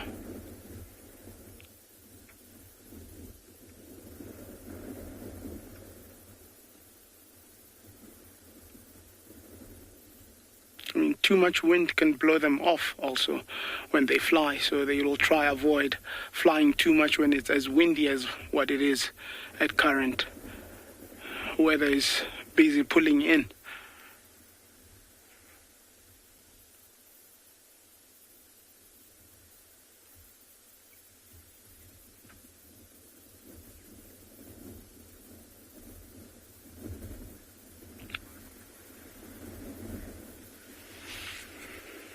Oh,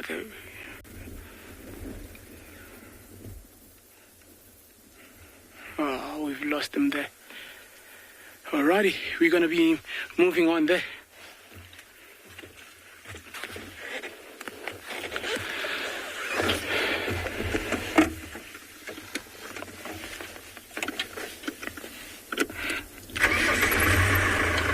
Still on the hunt for...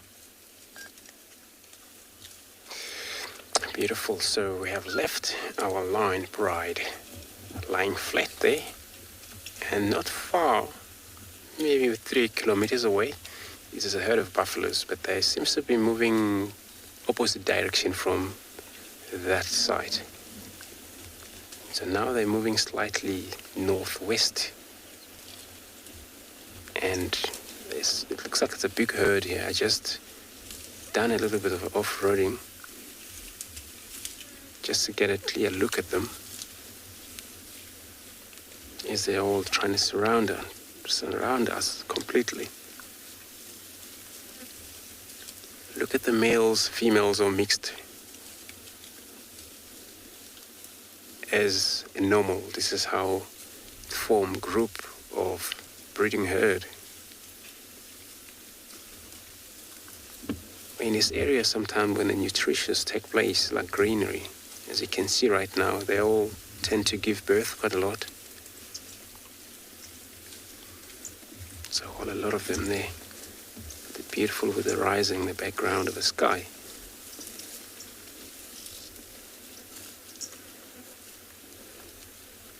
So they will be leading away from here.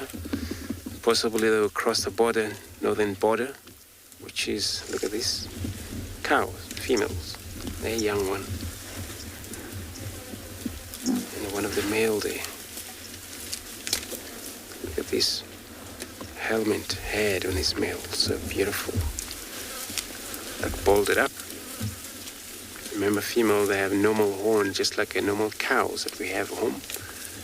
Only the difference is that the male, they have balded horn, like kind of form the rock on hair in front of them, that forehead. Only designed for a specific reason, usually to fight against another male, for a dominate. They're the animal that they're not actually territorial. One was a coffin there. They look healthy looking animals to me, as they're all enjoying their grazing around here. They can browse as well, but mainly grasses. They will be happily taking grasses. One of the females, she had an older injured, probably one of the tuberculosis or one of the sepsis disease that they usually have, but once they explode, usually it's just an open wound like this and dried out. Remind of me a while ago, most of the buffalo here were actually highly affected by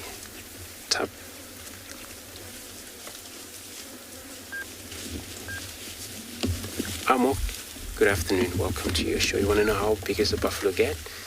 So, male would weigh roughly 800 kg, fully grown male. 800, 900 kilogram or kg, and the female 750 kg. That's the average weight for the female. And I know we don't see many of the black rhino here. I would put the size of a bull buffalo as equally sized as a black rhino sometimes. They don't actually grow over a ton at all, but they're a very strong animal. And their general lifespan is anything from 22, 23 years, roughly. And they only occur wherever around, where it's a lot of greenery, grasses, savanna area. And of course, these are not actually forest buffalo. There are savanna or cape buffalo. Look at the female over here, she's looking at us like that. She's probably doesn't really trust it. I'm not gonna harm you, little girl.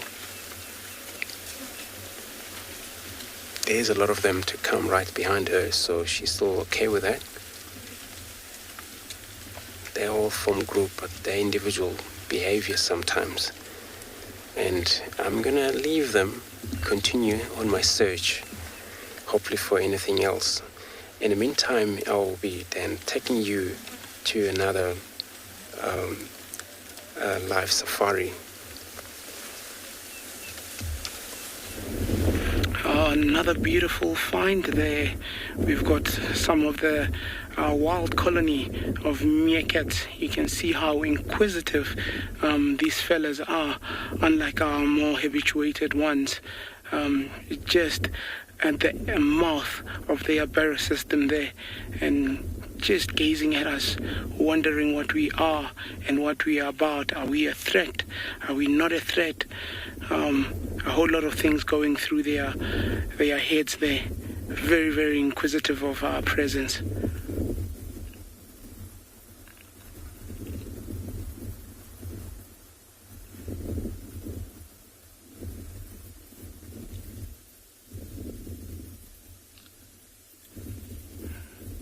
Yep. It's the safest they can be to be around the mouth of the barrow. So if they feel more threatened, you'll see they'll all disappear into the barrow system. Quite a few youngsters also, which is a good thing.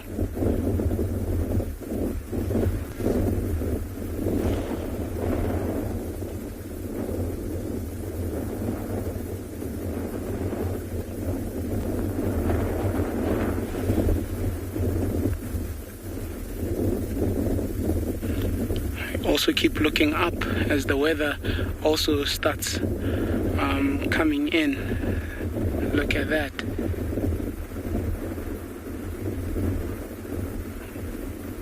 Quite a big colony.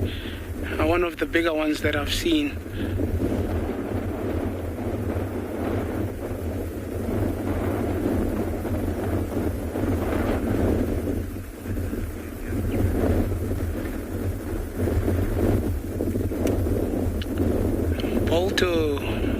Everybody loves meerkats that I know of, at least.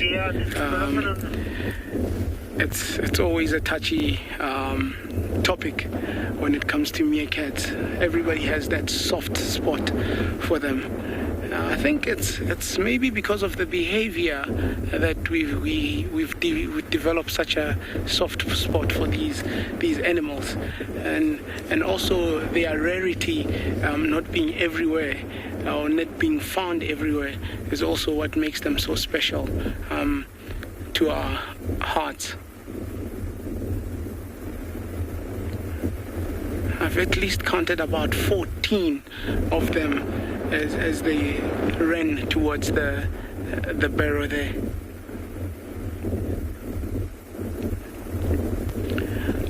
Dylan, can you keep them as pets? A lot of actually meerkat studies have been done by animals being kept in captivity, and that's how a lot of understanding of these animals has happened. So in that case, yes, you can keep them as pets, but remember, they are burrowing animals and very, very sociable. So keeping one won't really do you any good. So you have to kind of keep a colony together, where a colony actually can exist of multiple males, multiple females within that colony, rather than just keeping one as a pet. So if you are thinking of keeping such as a pet, you've got to keep the whole troop as a pet, and that's what would work out and make them sustainable as pets. But just alone, you'd battle. You'll start seeing signs of that animal not being well, or not developing as well as it should be. And they attach very easily also, very easy to habituate or to teach as a pet.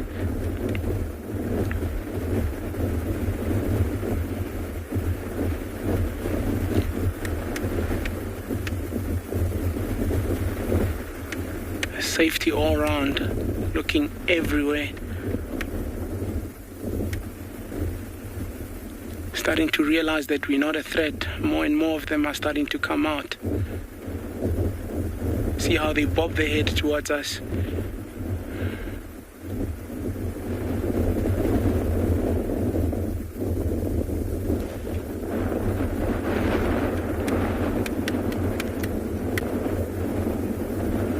Actually a little bit more than 14.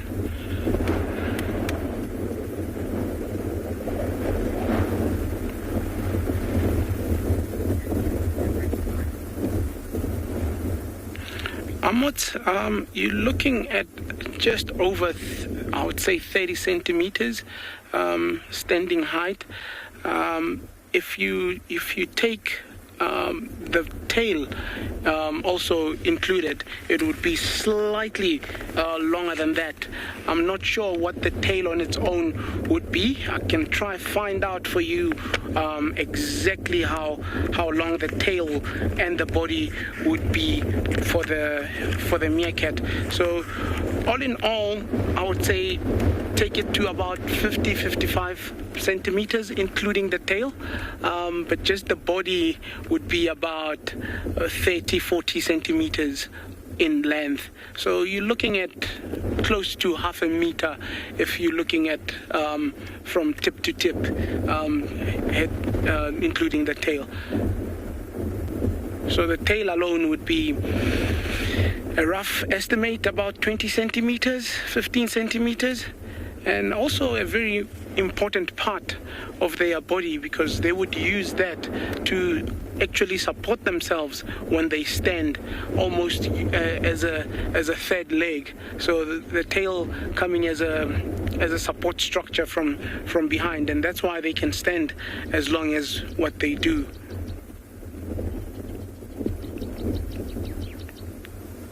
There's a bird calling in the distance, and that just got their attention. It's not a bird of prey though, it's just a simple passerine.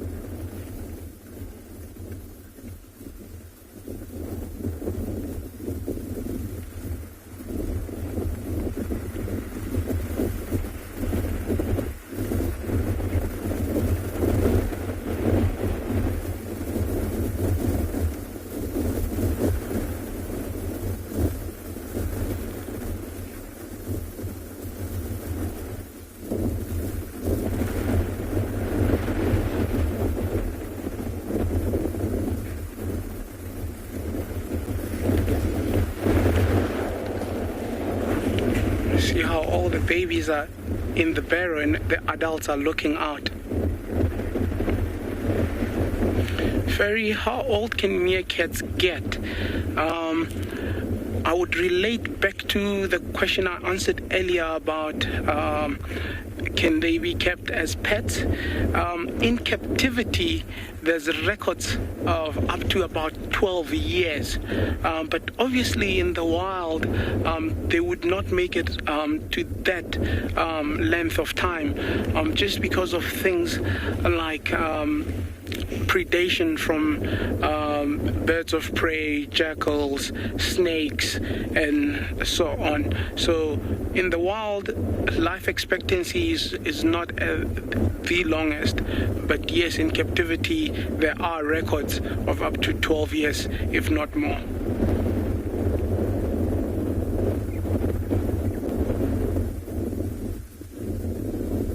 The youngsters also starting to come out, realizing that there is no threat.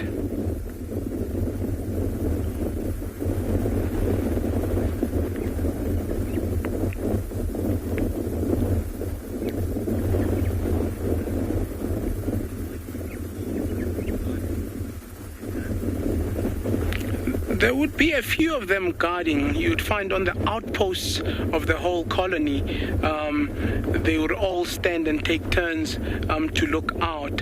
It's not a role that one particular individual has to take by guarding. You also sometimes find one of them actually climbing up a tree or some point of elevation like a termite mound, if there is a termite mound close by, and just looking out while others forage, and they will take turns in doing so, just so that everybody gets a turn to forage safely.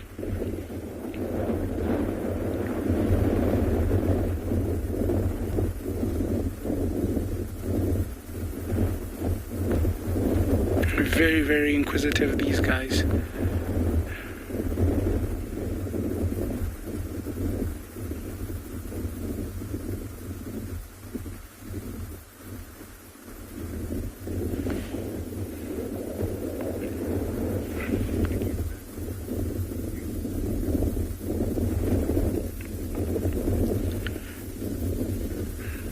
The hunt for the cheetah is still on, so I'm going to be leaving these guys and let's continue.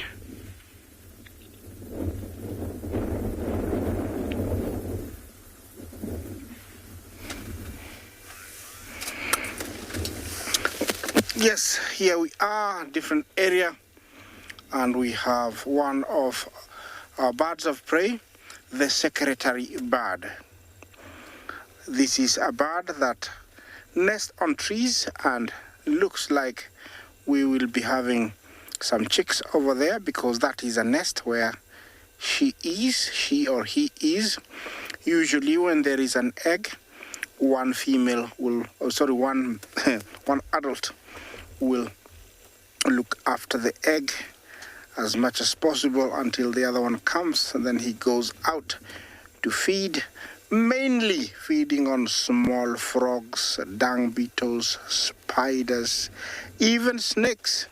They are very good at killing snakes, and they have very thin legs but very, very strong bones, able to stamp a snake as big as, even 3 feet.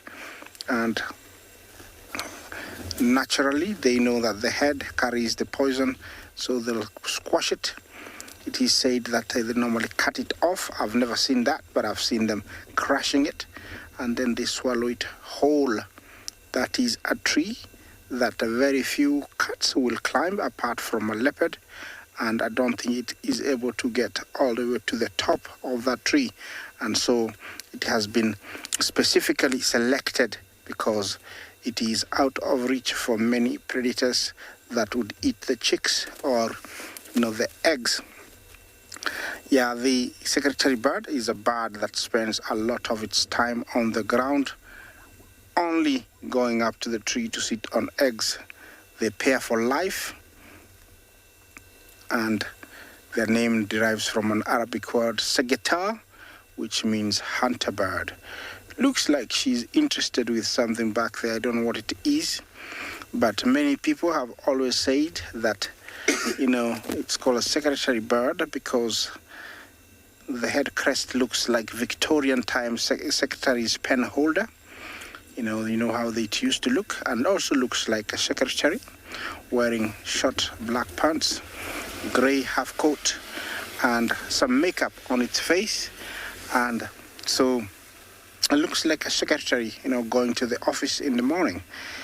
Actually, if you see them walking, they're very regal. They're very look like somebody walking on high heels. So that's what they used to say about the secretary bird, but it's not true. It's a different meaning. Its scientific name is Sagittarius serpentarius, which means, bird eating. Snake eating. It's serpents, serpentarius. So it's known for eating snakes. And while on top of tree like that, it can see quite far, up to 5 kilometers easy. And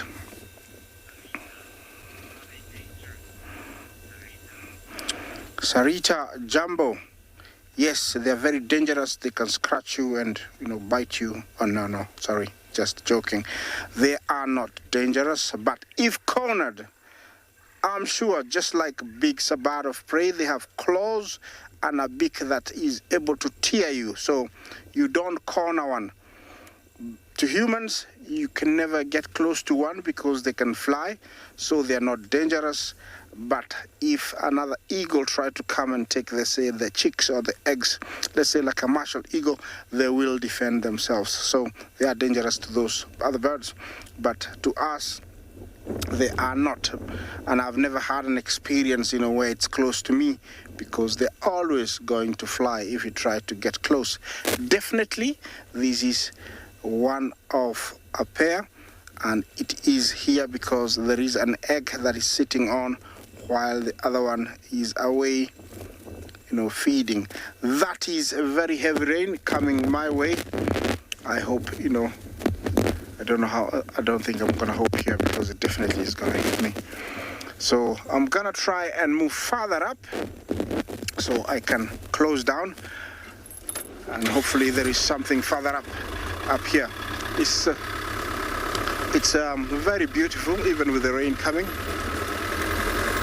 So I'm gonna take you to our next location, see what they have for us.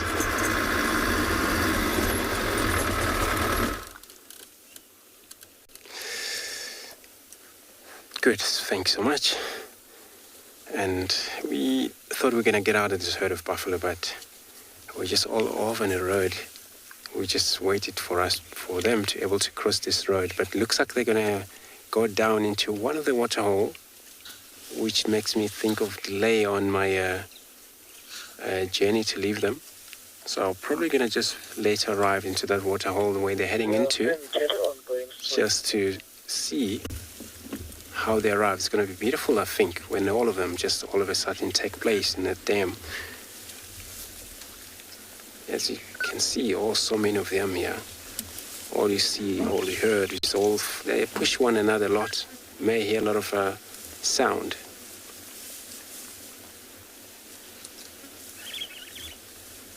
This is where sometimes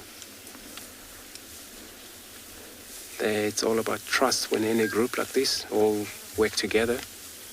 Even when asleep, they make sure these young ones remain in the middle. As a security, consists of a lot of the big males. Those are the ones that always surround the herd, making sure anything comes, they will deal with it first.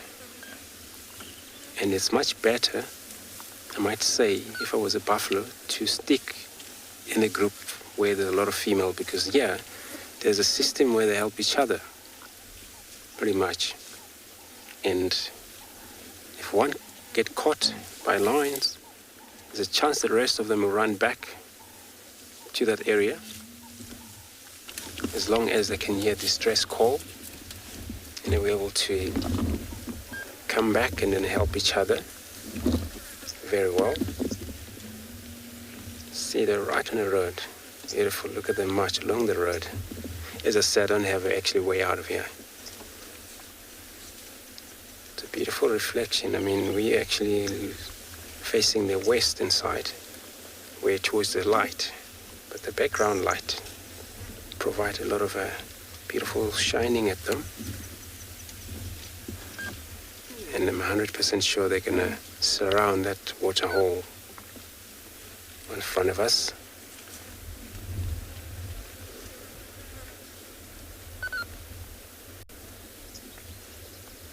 So a lot of them here, you find those are not actually healthy enough to be able to keep up with this group as they move like this. And those will be the one that they're right at the end, limping, still carrying on, keeping up with the herd over here. But they're not alone, so there's several males that they're also taking care of them at the back. So it's so cool, kept buffalo, savanna buffalo, they look after one another. Sometimes these young ones, they have to drink else their mother move. just sneak in from the right behind and take a drink from there, milk. Sometimes there's no time for them to be able to wait.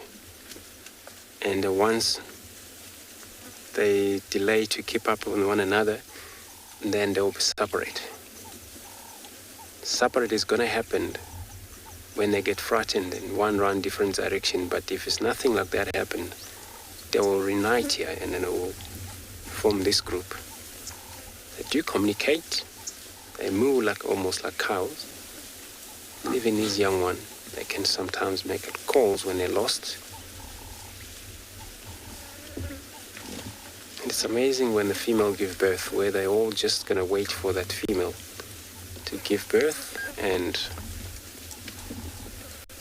baby were able to stand wobbly up in probably 20 minutes. Half an hour, the baby were able to wobble around for the mother, but they still need a lot of support from the rest.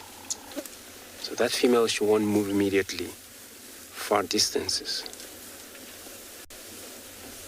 And that's why sometimes for them to be able to move, it's not such a reaching. It's all about,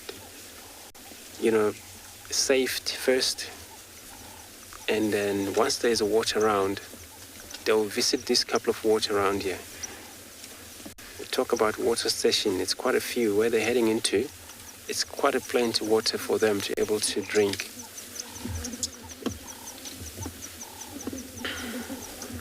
As I was looking, this is pretty much the end of the group. I was just looking carefully if it's any of them there who will be limping. So I'm going to move slightly forward towards that dam, and while I'm doing that, I'm going to be sending you over another live safaris. Kudu there, looking at something. Hello everybody, you're back with us on Chitwa. He's got a whole lot of kudu on the dam wall here. Not as camouflaged as you'd normally expect, standing out in the open. Now, Tingana was around the Chitwa Lodge itself the other day. He was actually sort of in the lodge, I believe. So, he's looking straight at something. We're trying to figure out what.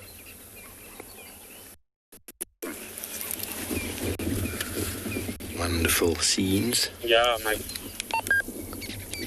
Out here. Mike. Nice fresh breeze blowing across the water. We lost some comms for a moment when we were with Tandy at the end of the show there.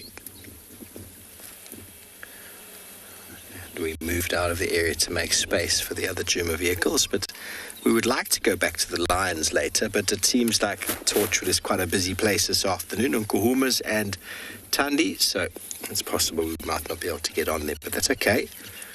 We'll work around Chitwa for a little while, see what wonders we can find.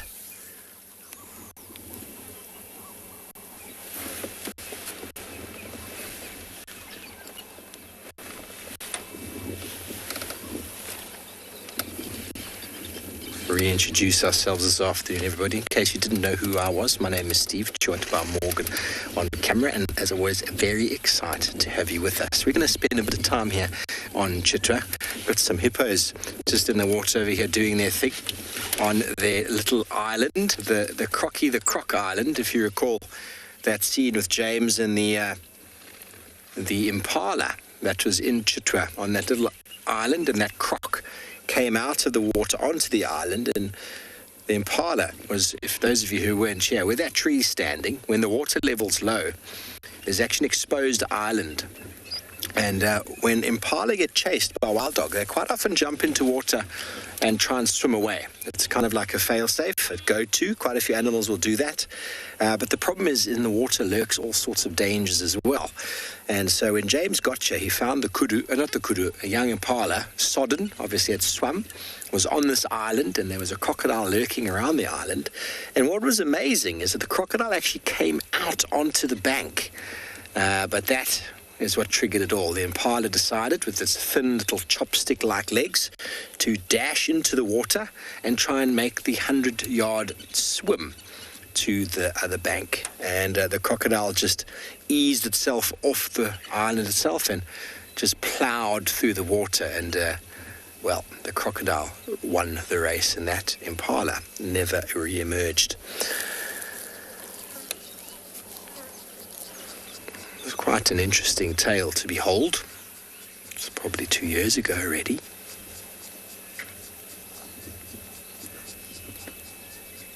These hippos probably don't even remember.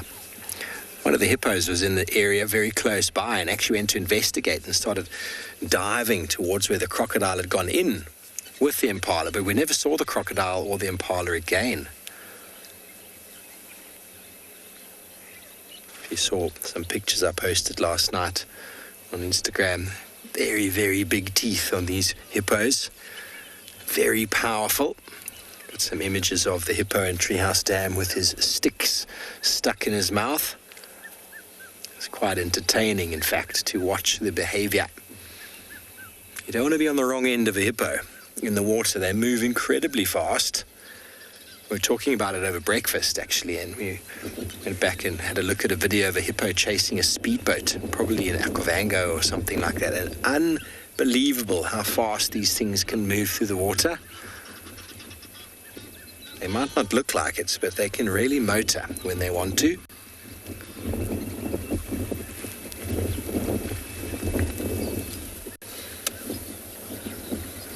Distant sounds of the red-chested cuckoo.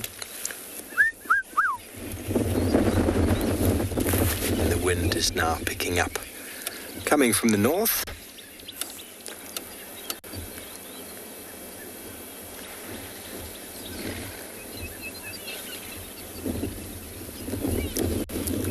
Okay, well, we're going to scan the banks of the water here a moment longer, and then we might move off.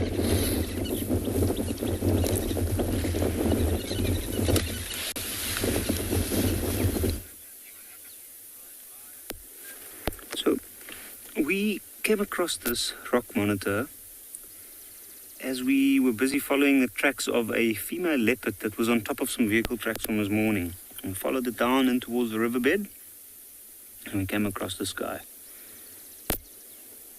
Now, he's climbed up that tree. He was attacked by a brown-hooded kingfisher. And it looks like he's looking for something inside there. It's quite an awkward position he's found himself in. Look at him anchored with his hind legs. You can see even the tail is trying to grip on.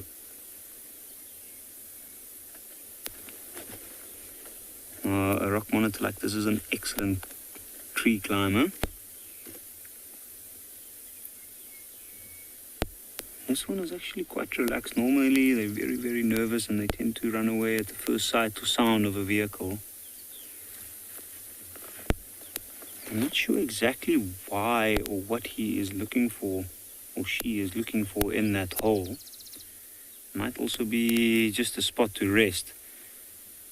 But if it's rest it's after, then it's certainly chosen a very odd position to do so.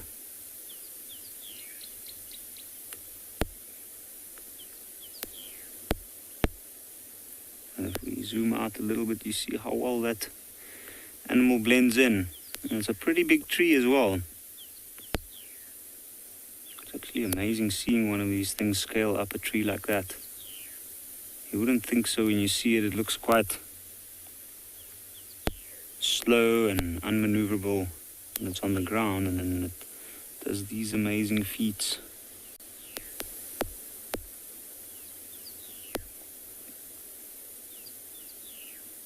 Now, an old tree trunk like this, when it gets hollowed out, in a section like that where it looks like maybe long ago a big branch broke off, you often find that there's smaller reptiles, even birds' nests,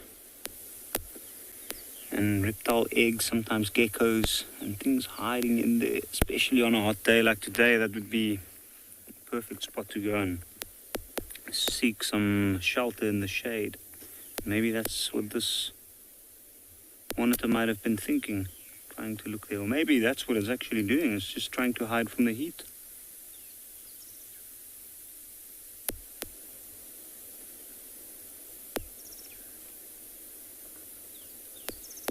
It was very interesting to see the brown-hooded kingfisher, and it kind of mobbed it for a little while. In fact, it flew straight at the head of the monitor, and that made the monitor stick its head inside the hole like this. So that means that this little bird is very aware of what this creature is capable of. And I think maybe it was a warning, just to try and ward it off.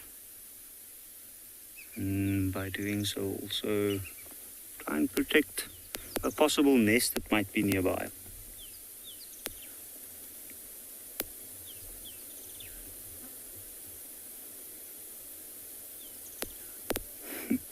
Just look at those toes and the back legs hanging on there. It's almost like his neck is bent back completely.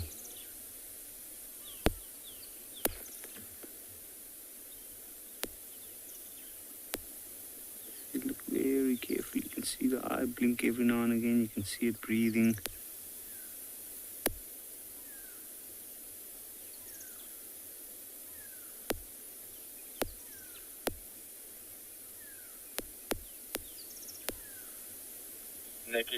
Look at the tongue moving in and out.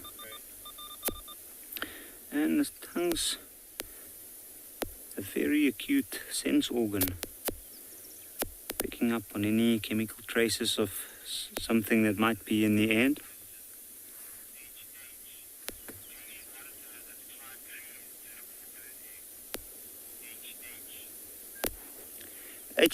They certainly do. They will look for a nest of a bird that's unprotected high up a tree or in a hole like this, and if they find any eggs, they'll eat it for sure.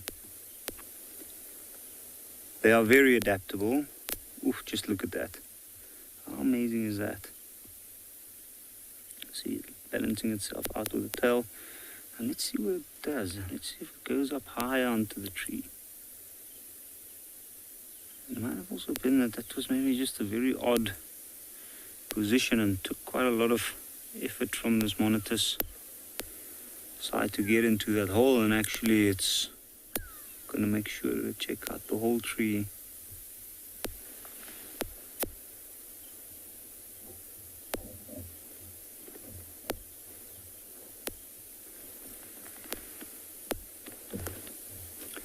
And we do find on hot days, today was a real scorcher. When it cools down later in the afternoon, areas around riverbeds are actually very, very active with reptile life. I'm sure this monitor was laying basking earlier, and when it got too hot, decided to move to the shade of the riverbed. And that's why we can see it's got quite a bit of energy at the moment. Ooh. I don't know what happened there, but it looks like something pestered them.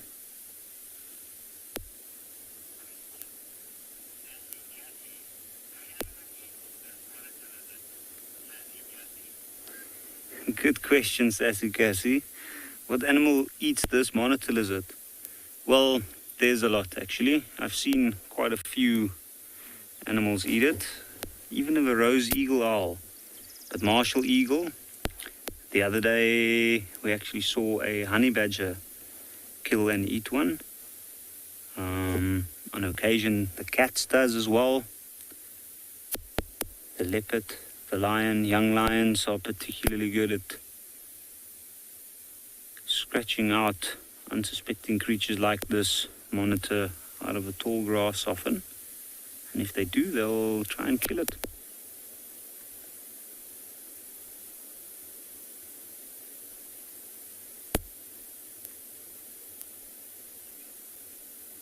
What an unbelievable area this is. Very small, dry riverbed running into the Timavati.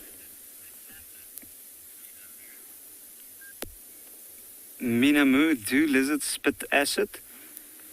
This rock monitor certainly doesn't. Personally, at this point, I am not aware of any animals or any lizards that do actually spit acid. I do know that there are lizards that does have venom glands that run along the jawline, like the Komodo dragons, and their bite can be venomous, and they also carry a lot of bacteria. And then I've also read about some reptiles, like large lizards, regurgitating their food to ward off predators.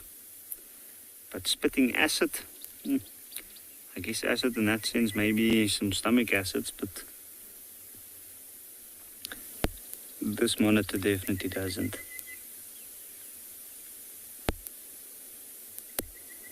And it's interesting to see, I don't see him at the moment.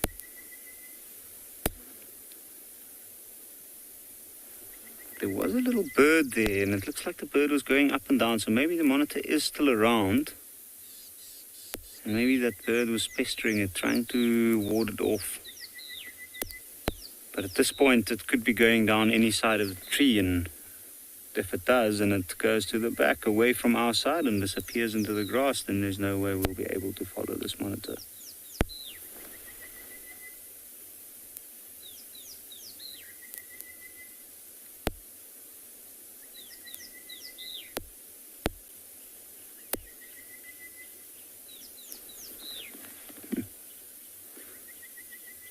I don't see anything at the moment, not even a claw or a tip of a tail dragging around this branch.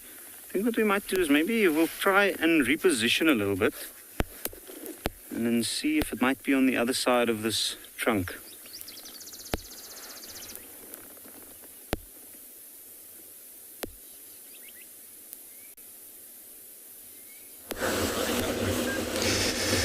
Beautiful. So we decided, so sorry about that, we couldn't actually get to those buffalo there. They were very much lower down and there was no feed for us. So I'm going to continue, search around. Hopefully we get either a shedulu on the move or leopards around or elephants. That's actually, it's going to be the plan for now. Back into Gari, and this is where we're going to be searching on the western side of Gari. Well, I understand, and now it's settling down, so it's cooling off. Animal, though, will be very much slightly on move as bet. And as you can see, some of the, just looks like a young Impalas. Just going to stop here just to see what this Impala's seen, because sometimes you may drive past them, meanwhile there is a cat behind them. So it's always about checking what is around these prey species. Impala, they're one of a, Masai, not vulnerable, but they are kind of a medium source for most dangerous animal, carnivore species, from lion to leopard, cheetah, those kind. And of course, in the packs of hyena or surround, they're so quick enough to get away for sure. But, always these lions or leopards, they use their own technique. They go down very much and they wait enough for that animal to get any closer to that cat, and then that's going to be an easy target otherwise. But, one thing for sure, you can tell if there's anything threatening them, there will be a lot of noise they will be making. And one thing for sure, there's got to be something happening around here. Once you stop, they can give alarm call, even as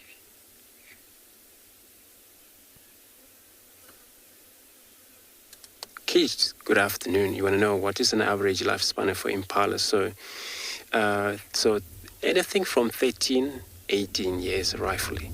But yeah, they don't get up to 20 really, more especially in the wild, where they are, since we were talking about the medium source prey species, where most of the other carnivore looking at them as a quick meal, medium source, So they either getting killed or sometimes happens some animal die of their own, just the natural disease take places. They got choke, died, get snake bite, died.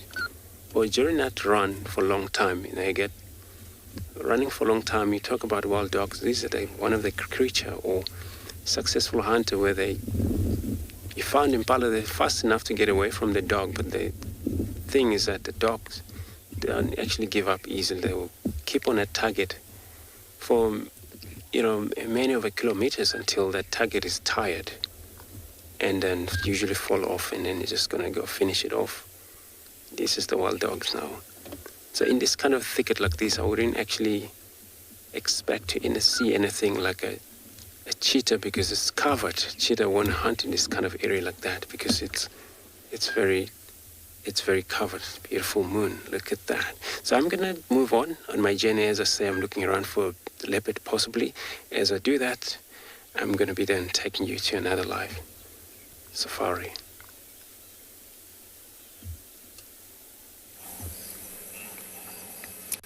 Welcome back to Chitwa, and welcome to the beginnings of a new moon, or should I say a full moon. It's the 28th of October today. The next full moon is on the 31st. Would be called the Hunter's Moon, and actually a blue moon, everybody, because it is the second full moon of the month. We already had one on the 1st of October. That is what constitutes a blue moon. If you've heard the saying, once in a blue moon, means when there's 2 full moons in a month. And it will be on Halloween of all times.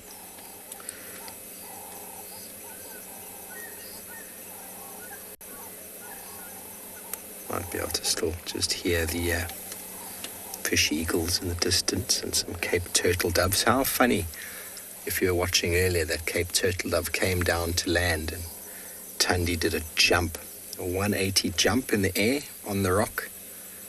I thought that was rather splendid.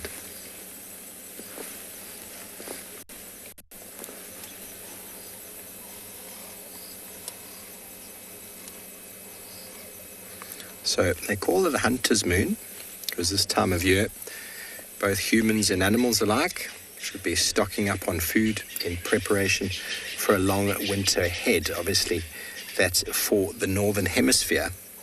And obviously a lot of the lunar and astrological stuff that we talk about, a lot of it's come from northern hemisphere.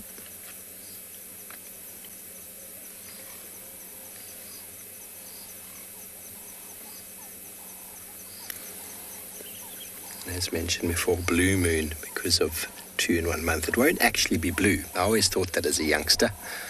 I heard there's a blue moon. I saw my first blue moon. I was very disappointed, and then I found out it's just the second full moon in a month.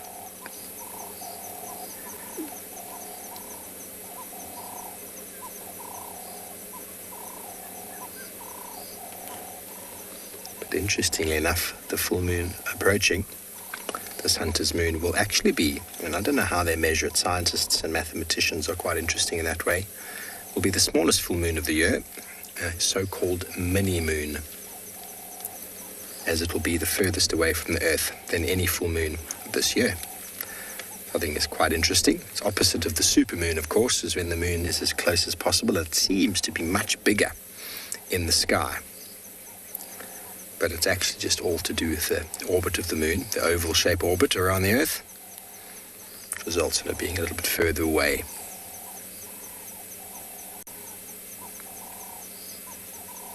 Also known as the perigee and the apogee.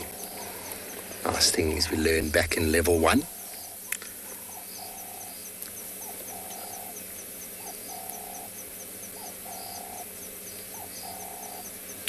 But I challenge all of you to try and measure the full moon in 2 days to see if it will indeed be 3 days, will indeed be smaller. I doubt it will even seem that.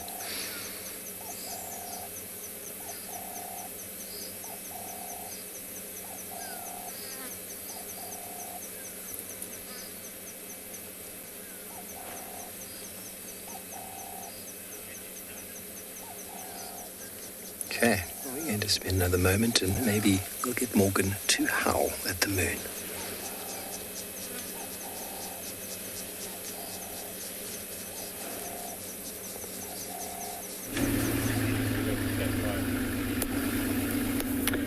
So we are currently in the Timbavati riverbed, where you can see it's cooled down quite a bit. The shade is pretty much covered almost the whole riverbed at this point, and this is the time of the day which I think is probably the best when you're looking for leopard. So it's been a very hot day, and during the middle of the day the cats, including the leopard, would have probably been laying down and trying to cool down in the shade. In fact, that's probably one of the best things about looking for leopard on a hot day, is to the fact that you get to move in shady areas. So we're driving slowly along the sand here, checking very, very carefully. There's a lot of animal game trails coming down from the bank, and I'm just making sure that we're not missing any of the tracks at this point. How beautiful is that tree? And you can see everywhere the banks. Now, if you look very carefully, you'll notice there's some game trails coming down.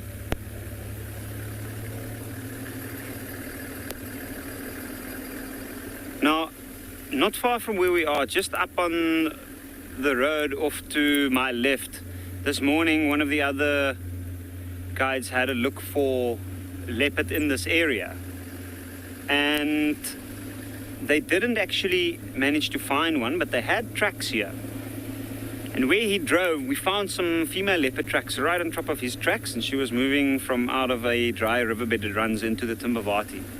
Now, the roads in this area have got very, very rocky soil, and it's extremely difficult to actually be able to see the physical paw print of the animal. So in this case, we have to go with what we know about this specific leopard and her behavior and the areas that she moves in. Now, initially this morning it started out, they had 2 sets of tracks, which was the mother and her cub. But the tracks that we saw looked like it was only one animal. So there's also a chance that maybe she dropped that animal somewhere, left it in a dry riverbed, and decided to move off and go hunting. Ooh, and there is a very large elephant bull in the riverbed. Now, what that elephant bull's doing at this point is, I'm sure it's drinking from one of the puddles that's formed. You can see there's a large cliff face just off to the direction that the elephant is facing in, and I'm pretty sure that that cliff face leaves a rock bed underneath that actually stops the water from filtering through into the sand. And these puddles, this is where that leopard's been moving. They don't have to drink a lot of water regularly, and I'm pretty sure that she was moving around this area and that water would be sufficient. So as we move through this area, I think for now we'll probably stop here, have a look at that elephant bull first before we continue.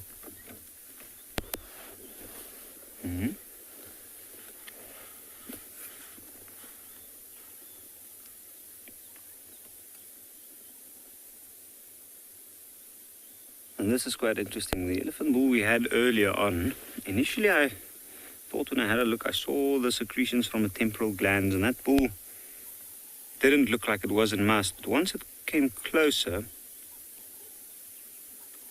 I noticed that it definitely did have a dribble from the penile sheath. And he was most definitely in must.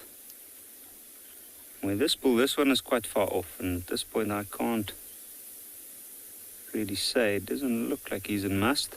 You can see he's basically just feeding off the grass that's growing in the riverbed.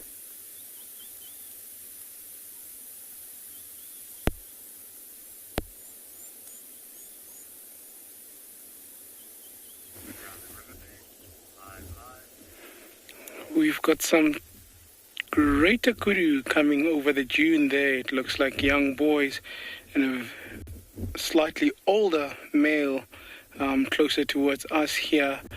But a very interesting thing, if you look at our kudu here, the greater kudu, concentrating on the horns there. Dave, if I can ask you to go a little bit closer. There we go.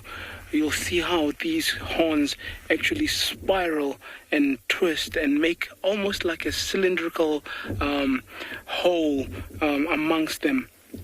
But also a very interesting thing with the kudu that you do find in the Kalahari here, the horns tend to go wide and they spread wide. And there's been a lot of debate about as to why would these kudu have such wide angle.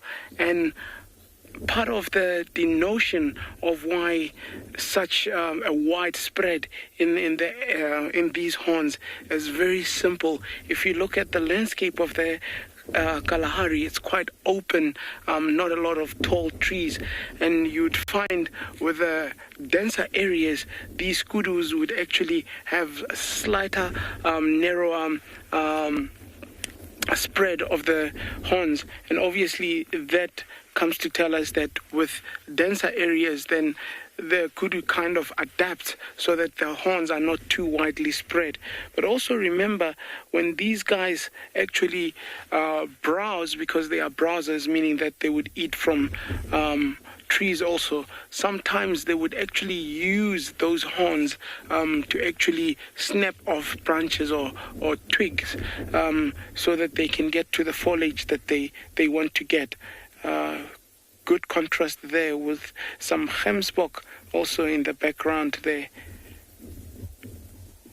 just doing what the other gemsbok was doing earlier, getting heat. So just standing there and getting as much heat before the afternoon. These antelopes are very majestic and beautiful, Rosemary, the kudu.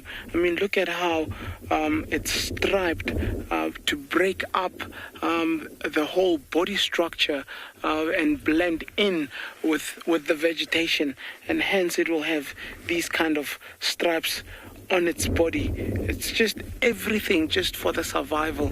It's survival. Everything comes to that. If it's not necessary to possess, then get rid of it. It's just how Mother Nature operates. Very beautiful. We also have an ostrich coming from our left there.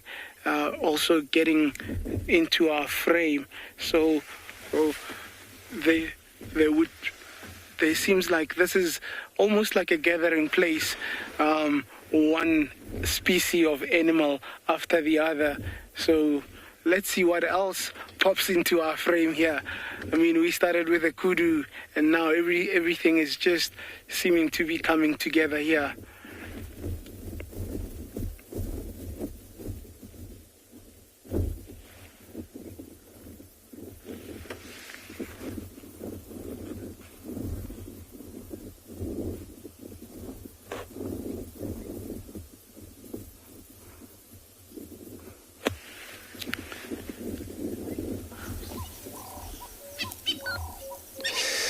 Beautiful, what a luck, privilege to meet this beautiful, looks like a Tingana thing to me. Just gonna walk right close to our vehicle here.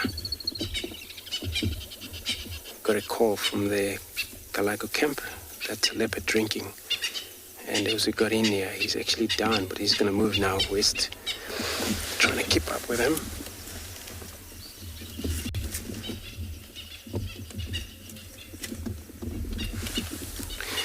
Still got a visual, but he's just right behind our vehicle, so I'm going to give him a bit of a time. There's quite a lot of birds already saw him. As you can hear, they're all yelling at the background. As you know, sometimes when you're in the bush, birds can warn you if it's a danger out there.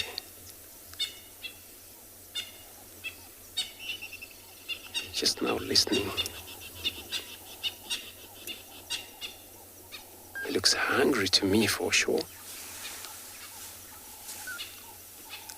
Which is even an opportunity around here for him to get would be a bush bark or a nyalo or any chance of impalas running around here.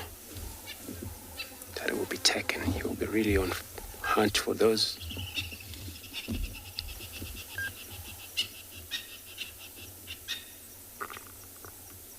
Beautiful tails curl up. See the tip white end of it? Use those for usually communications. Especially female when she lead the young ones. They will follow right to the end.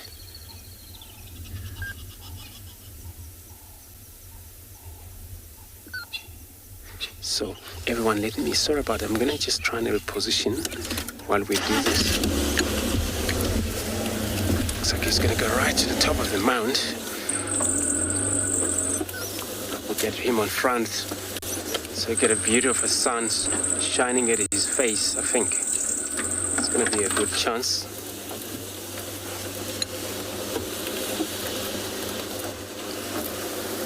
I'm sure he's right on top of that mound. So there's a lot of chance I might actually have to enjoy him peacefully.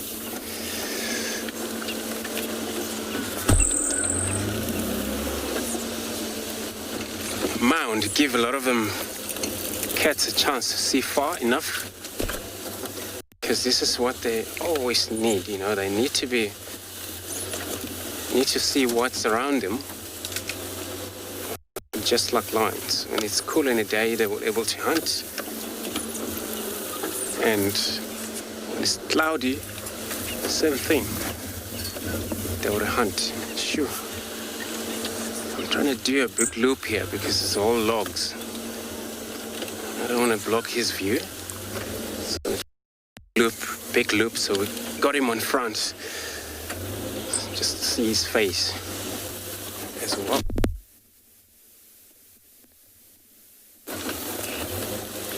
Sure. Get around here. It's gonna be nice. It's gonna be nice, beautiful reflection there as we got in there. I'm gonna reposition, but while I'm doing this, let me take you to another live safari. Phinda coriacea. So we found this elephant as he moved around the bend. We're in a big bend of the riverbed, and there's not a lot of wind blowing here, so it's actually considerably hotter since it's getting this late afternoon sun on this part of the bend. And I saw this elephant was flapping its ears the whole time, and it's just finished drinking from a small hole that it dug in the sand of the riverbed. And you can see now that he's moving back up on the bank, he might slow down to start feeding again. It's a bit of a fart I hear coming from him there. And you can see there's some wet sand on the flank of the elephant just behind the ear.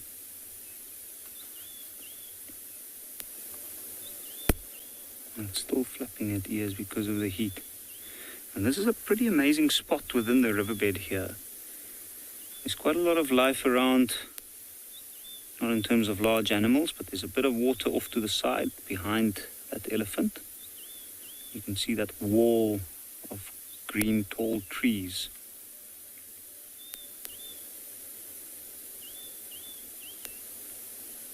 And then another curious little creature that's been flying around up above us is a palm swift.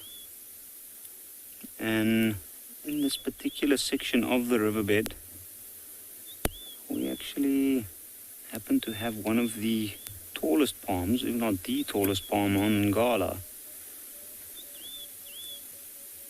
It is a southern lala palm, and I know that in that palm tree these palm swifts are nesting. So if you want to see a palm swift, this is usually a good spot for us to come to.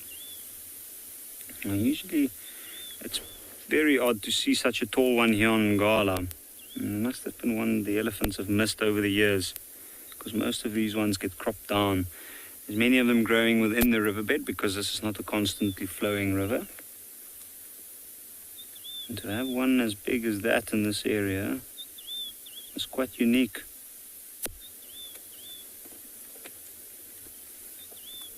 You can see the moon way up there in the distance as well. And some late afternoon sun. And we were hoping that within this section, you can see right over there, there's the moon. What a beautiful view of it. It's pretty spectacular. I'm sure a moon as full as that one is at the moment will probably make hunting a little bit more trickier for animals like that leopard we were looking for, or that we're still looking for actually. Now, I'm really hoping that in this particular section we might find some tracks at least, or some signs, because this is where we had the tracks earlier up on the road running along the bank of the river.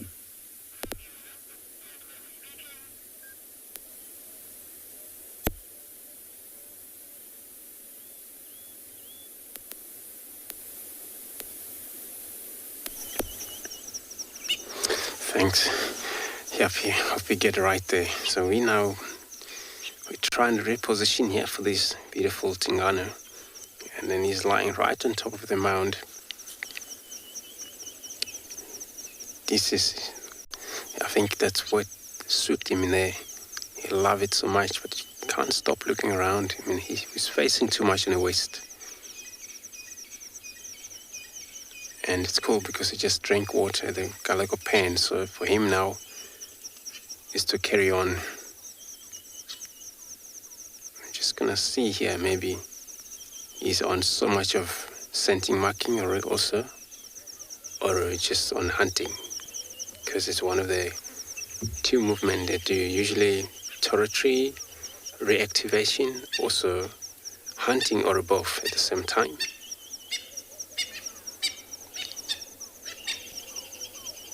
But if it's one of those territory scent marking or reactivating some of the scent over here, you're probably gonna contact for us.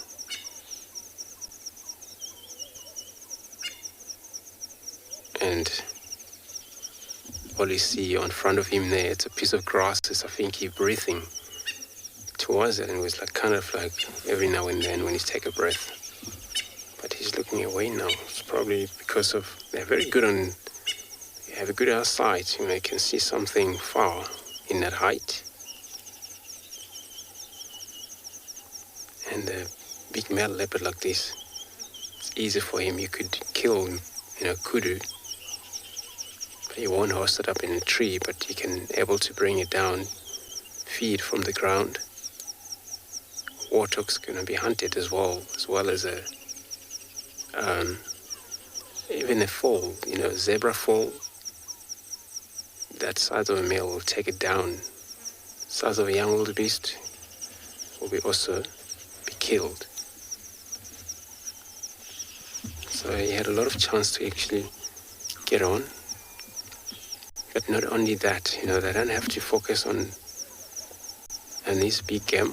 If it's nothing, then they still rely on something small like a dwarf mongoose, and birds as well. These spare fowls around here, guinea fowls as well, any type of birds a leopard can take. When you do that, it's amazing jump to trying to catch those up in his halfway off the ground.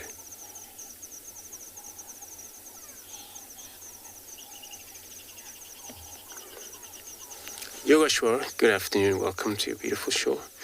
Yes, they do fight quite a lot, especially this male you see is already far independent, very big male, so the fight only takes place when they're already independent, fighting for a food. And for example, there's a tlalamba around here, which is tlalamba, it's actually offspring for this male. So every time if she had a kill around here, he would push in too much because he has a lot of power to feed on that kill of hers. And that's where the fight sometimes take place. But maybe she won't fight, she was just gonna be unhappy but give space for him. But of course, they can steal from one another. There's a lot of fight. And that, food source things, it's even better because this is when now, territory overlap where he found himself on other males' territory, but this is all about hunting. But then he killed something, hoisted it up in there, and he won't drag it off that ground. And then he's just going to probably feed there until it's done. It happens, he get caught while he does that, which is, it's not right for him. And then it's going to be growl taking place, depending now who is strong in there. As he started the trouble getting onto somebody's ground, you're probably just you're gonna growl, stay far apart, but the growl is going to continue probably for a long time until someone move off. And yeah, they do fight for meat for sure. Even those are not related, they do fight for meat. Leopard, they don't really share, they kill, especially only when the female have a babies, which they still underage, still support them in terms of hunting for them. That, then she can hunt for them and able to feed them. But you see, every time they in the position of a kill, if there are two cubs, twin we're talking about, and there's a feeding order where they will take turns between these cubs. So eventually, once all of them have taken turns, mother will go. So this is what they learn from that young age. And then from there, since it works better that way, they're not actually form group. They don't really form group like the lions, which is so proud lying down there. So they are very solitary animals, where you found even when she leaves these cubs go hunt from one another, these cubs are also sometimes separate or lost from one another. One move far away and go drink, not to come back at the very same hour. Mother returned back to the area where she left them. She only maybe find one. And then she would contact for sure, just to make sure everything's okay.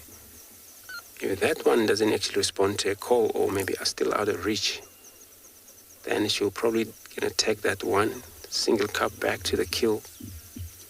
And then later on, she will come back, look for the other one, or delay to go back there until she found out what happened to the other one. And they do that just because of they are solitary. So they grew up with this kind of situation where they won't get used to be together as a group. For sure, when you see a fully grown male, though, more than one, it's all about mating. Male checking status on female, or then two females trying to push one another off ground or somebody's ground, or male fight over a tall tree where they just, now the competition challenge take place where somebody has to show the strength, the weakest must get out. This is where you see two of them sometimes. But this is a usual way of viewing the leopard, especially big male like this, on his own.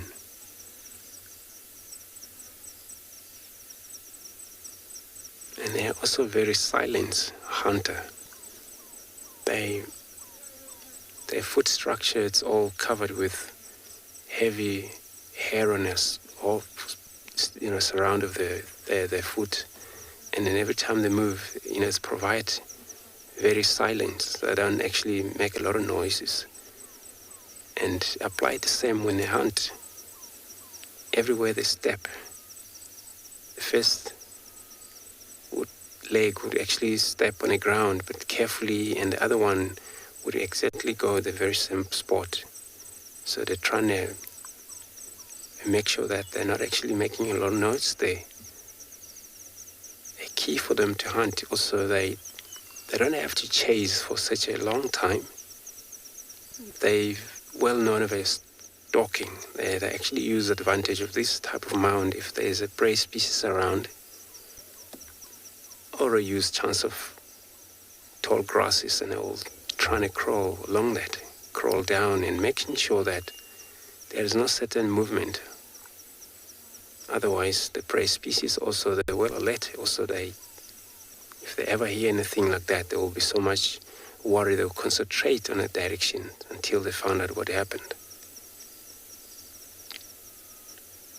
So that's why when it's too windy, it works better for a lion's leopard. Because then, the prey species get disturbed so much by the wind, and sometimes they will run for something they're not too sure about. Maybe they run where there's a direction of danger because now they're confused. So maybe found out where they're running into, the leopard waiting, and eventually one is a target is down.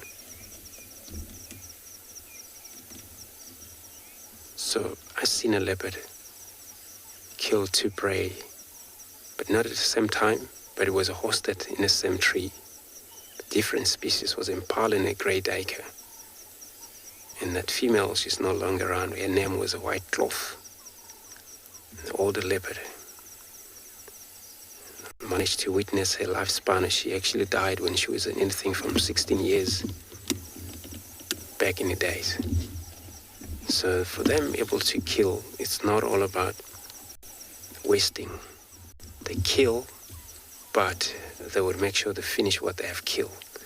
So I'm gonna wait here. I'm gonna stay put while I'm sending you to another live safari.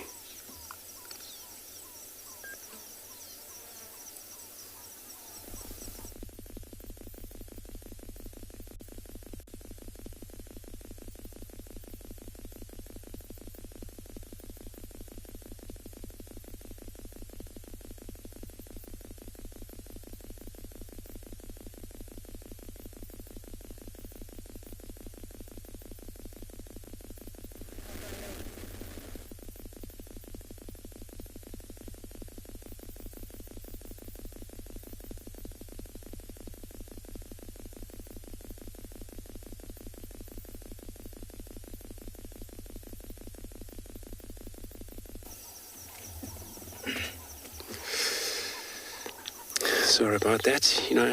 I'm still in this position of this beautiful leopard, but it's just now closing his eyes. But, their ears, the hearing, it's active, even they do that. They still hear well. Anything will surprise them. You will see that leopard will raise his head. If they notice whatever it is close by, and they were probably going to jump and take a look around. That's going to be a serious threat then.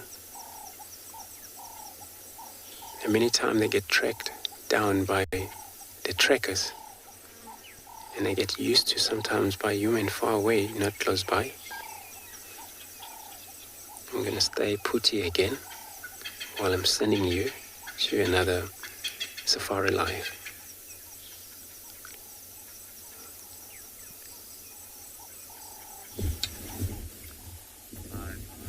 Some spotted thick knee there in the distance. The name has changed from deck cop to thick knee. So everything about this bird seems to be thick. A beautiful also horizon just above us, and that's what has actually kept us mobile and moving most of the afternoon.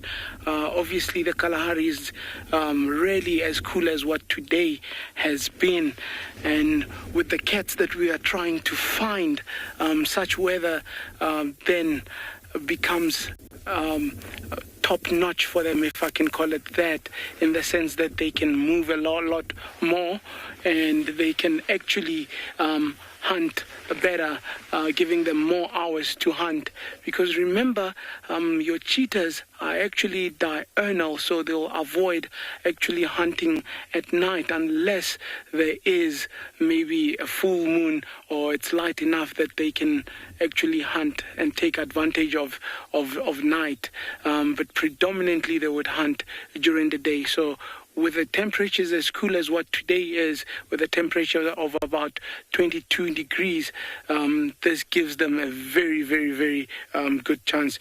A crimson-breasted boba there also, adding to our shrike list there. And the crimson, obviously, you can denote comes from that bright red chest, referring to the color, the crimson. And also, both male and female sharing the same kind of color. There we go. Another bird, crowned lapwing. We're doing very well. It looks like this is a bird's corner. Crowned lapwing there. Also a ground nesting bird. Cape turtle dove. Wow, we're doing very well. Back to the crowned lapwing there. They would actually nest on the ground, and with making little twigs and sticks on the ground, they'll protect that nest with everything they have. Dive bombing if they have to dive bomb bigger animals that they can not really wear off. And if it's a predator of some sort like a jackal, you'll find sometimes they would actually display a broken wing and pretend as if they injured just to lure the jackal closer to them. As the jackal gets closer and closer, you'd see they'll just wait for the very, very last moment and actually take off. And these are just survival strategies of these birds and making it out here in the bush. But also very interesting, look at how the head is formed, making that crown, and also how the name got to be. But also think about, why would the head be like that? If you're looking at from behind or looking from the front, it looks the same, especially when there's distance involved. And that's what the advantage of that crown is with this bird. A very interesting bird indeed. Long red legs there, obviously using them for exactly what he's doing now, soaring around and walking around there, finding food.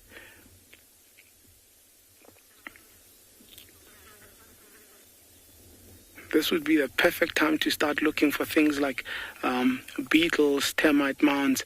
There's been a bit of a moisture in the soil, and that's why these birds would be in these open patches looking for things to feed on. There we go, got something.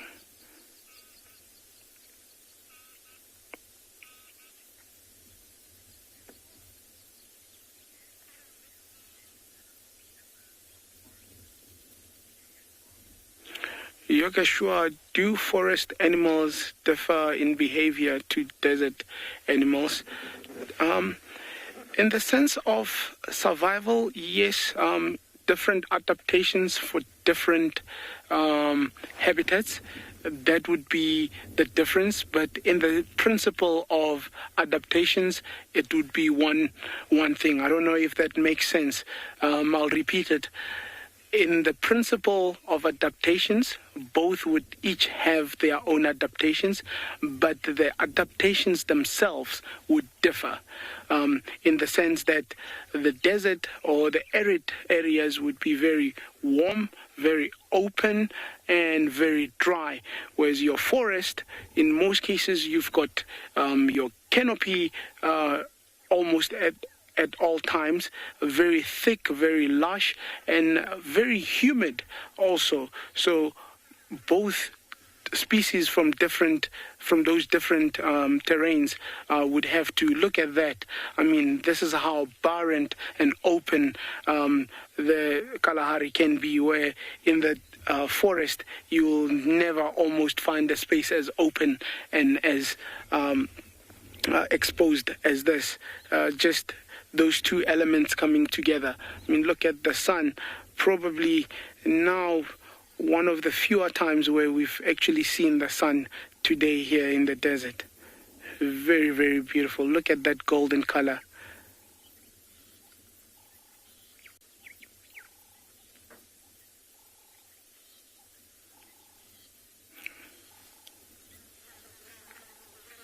Cape turtle dove in the distance there calling.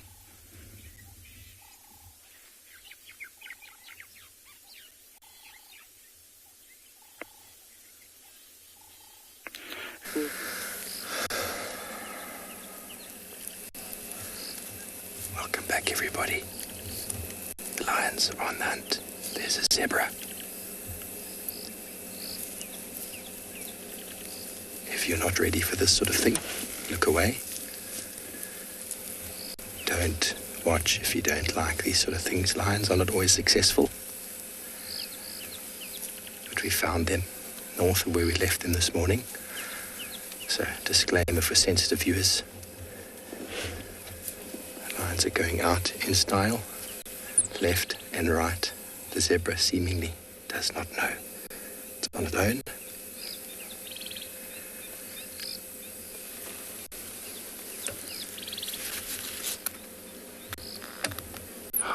It's had a feeling. It's had a feeling and it's moved off.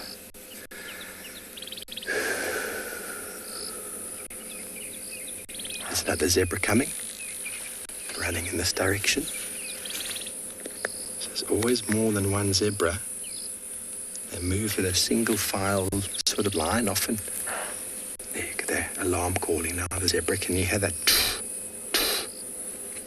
The lions weren't patient enough there. They were all flat. Suddenly a zebra came walking close and one lion started stalking. They all reacted and I think they were a little bit overzealous in their approach. And now they've been spotted and they're all going to come back and lie down. But I'm going to move forward an inch or two and we'll be able to frame up this beautiful tree in the background with the setting sun. And the lions will come and lie right here in front of us on this glorious afternoon. We're a little bit concerned because we finally got back. How's that, sir? Tell me when you got the tree there. Good. We're a bit concerned because you came back and the lions had moved. So I suddenly thought, oh no, we're going to have to put a lot of effort to track them. Did a big loop around the block. And, well, we came back again and we just went in a bit further north from where they were. They'd moved a little bit further. So I'm just going to be quiet for a moment and as the lion starts to settle again, allow you to just enjoy.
Starts with a bit of grooming,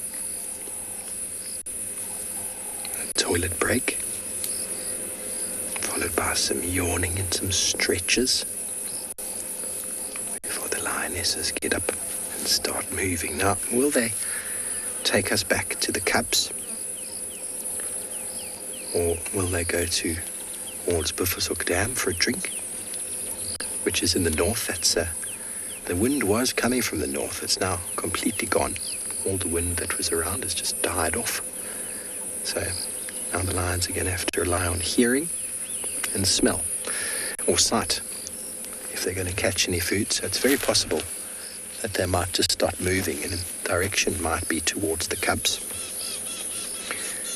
But I think they definitely have food on the mind.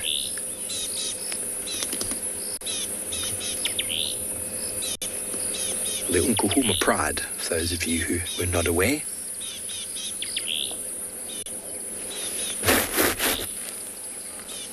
Kyle, I think they sleep pretty much the same winter or summer. Their activity periods are still similar sort of times, when they're hungry and in the coolness. So in winter, the only difference in winter is that they can probably be more active in the day than they would be in the summer, actively doing things in the daytime, whereas in the summer, because it's so warm, they're very inactive. But I still think they get the same amount of sleep, regardless. So if they're busy in the winter day for a little bit, they'll just sleep a bit more that night. Oh, there's Amber Eyes showing us how pretty she is. Oh, there we go. So it's anywhere from 20 to 21 hours a day they'll sleep. But it's all about the temperature. Temperature can really change their behavior. And you can get very nice cool days, even in summer, when it's very overcast and it's raining. And lions can be active in those days. It's all about energy conservation. But when temperatures are really, really warm, most cats are very inactive. I was actually quite surprised to have seen Tundi as active as she was. She is feeding too at the moment, so she's probably got her work cut out for her. Okay, this one's going to come and do a bit of a head rub. Going to say hello, ladies. You first. And then second. Oh. That's a tactile, touching communication we're talking about. Close-knit individuals. That's one of the youngsters. She's an adult now. Pale eyes. And the grooming is underway.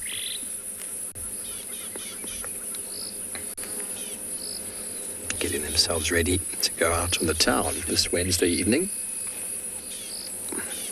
Bless you.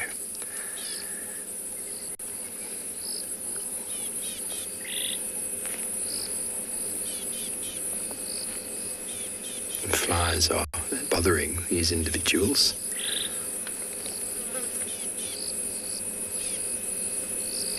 Look at those teeth, everybody.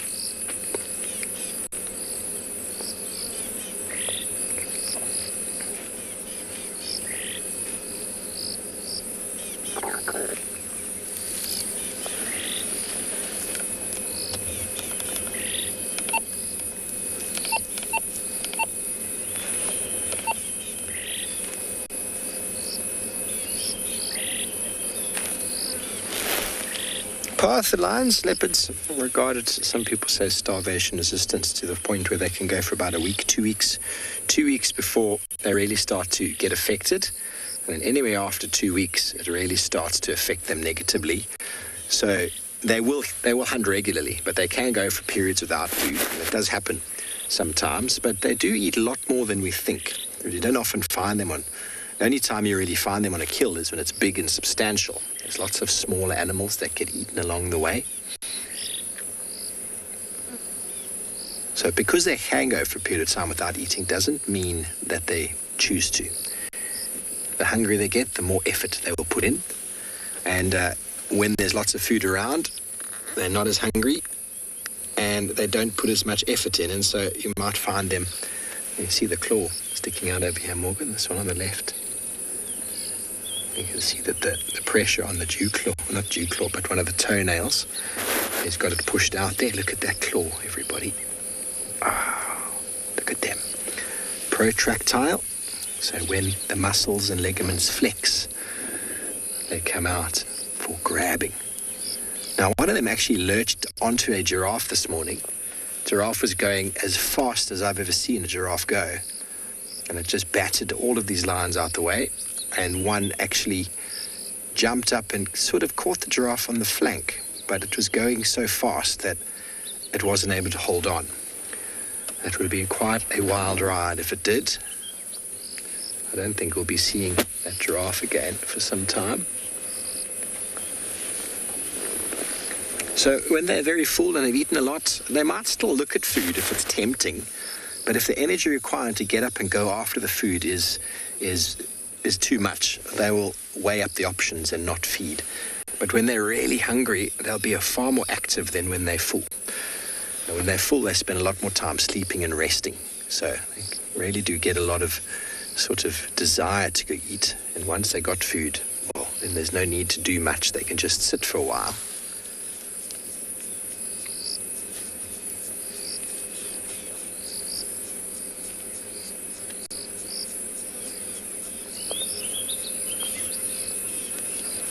Okay, well, we're going to spend time with these nkuhumas and see if they get up and do anything exciting.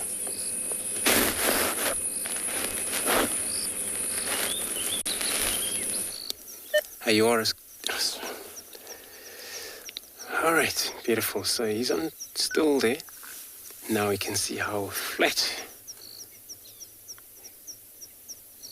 And he just put his head now in one of these green grasses right in front of him. So we can't see his face properly right now. But there's going to be another vehicle or two vehicles coming to join here and coming to the same sighting. It hasn't been much of a leopard happening in terms of the sighting this afternoon. So everyone, look at his eyes right there. It's one of the eyes opened and now it's closed again.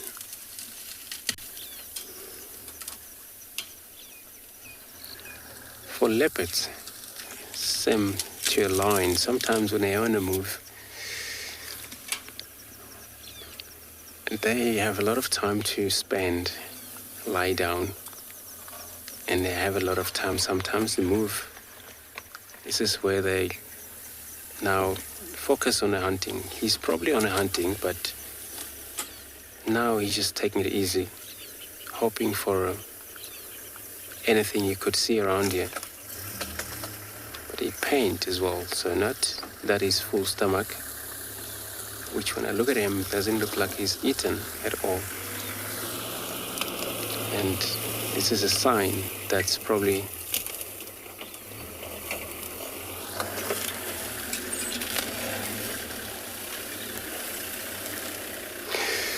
John Wills Motoring, good evening to your show, live show. So, I mean, leopards is my favorite, and for sure, I don't have a problem with leopards. Cats usually, leopards are so cool. But I'm kind of like picky sometimes. I put sometimes impalas if I have to put my really favorite animal. Leopards are so cool, the way they do. And I just like the way they are. They don't really share what they, especially when they have a kill. We were talking about that. I don't really like to share. And I don't really like that. In terms of cooperate, it's not happening on them. So that sometimes can worry us because they are hunt individual. They will hunt alone. This hunting, when it fails, or sometimes happened, that leopard is limping or cannot able to move, then nobody can hunt for him or her. It's the only thing that worry me, but otherwise, I just like that there's no kind of a sharing in terms of your food. And that I think it's great, and I wouldn't like to share, especially with somebody that I don't know. He's up again. So that's what's part of me understanding about the leopard. Look at his eyes. So sorry, we just joined by another vehicle here. Family.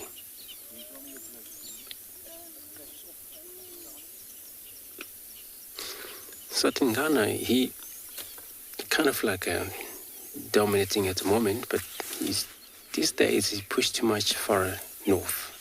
He's been seen quite a lot in Beverly Souk. But there's another males up there in Hlangula.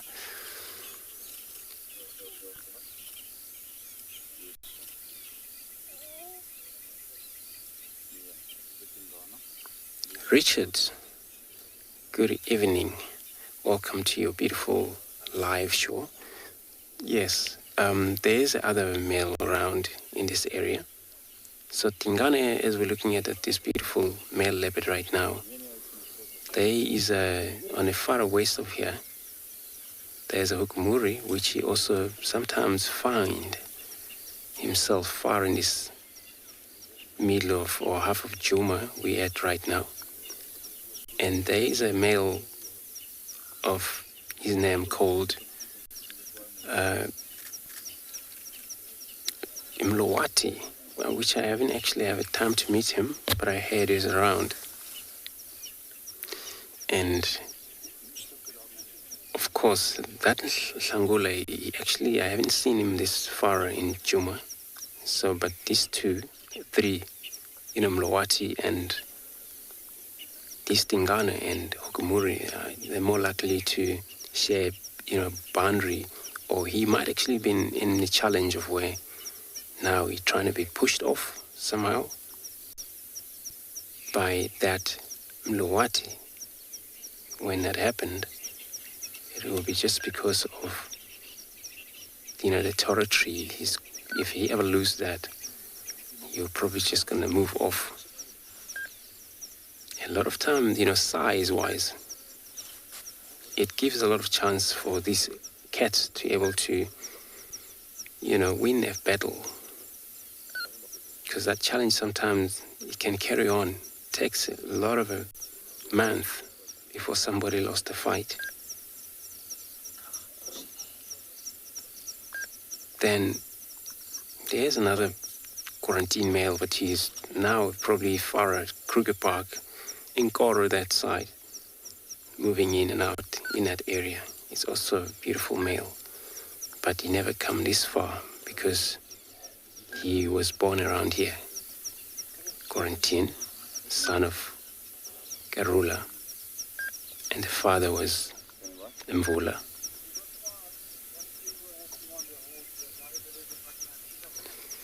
So I'm going to take another time here. I know there's a lot of cow coming here. If it happened, I don't stay here. It's just because of that. I have to make space for the others. But I would like to take another moment to have a look at him. While I'm doing that, I'm going to be taking you to a live safari.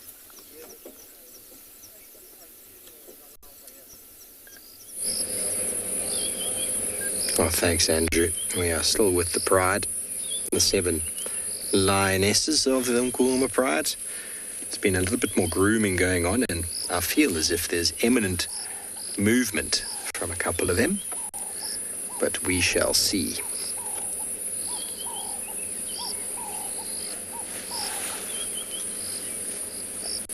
Flies are definitely an annoyance this time of year. They start to increase.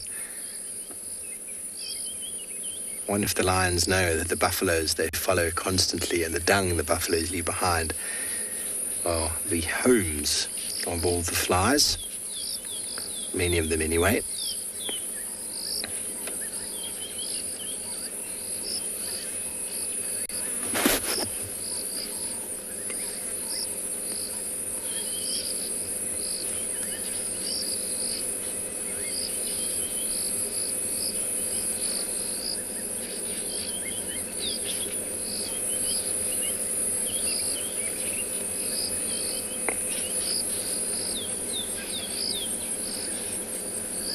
Yeah, you want to know if lionesses get menopause. Now, I think there's definitely a breeding age that they will stop breeding at, but I've not come across it. I mean, Purple Eye, she had cubs last year, and she's one of the oldest lionesses in the Pride.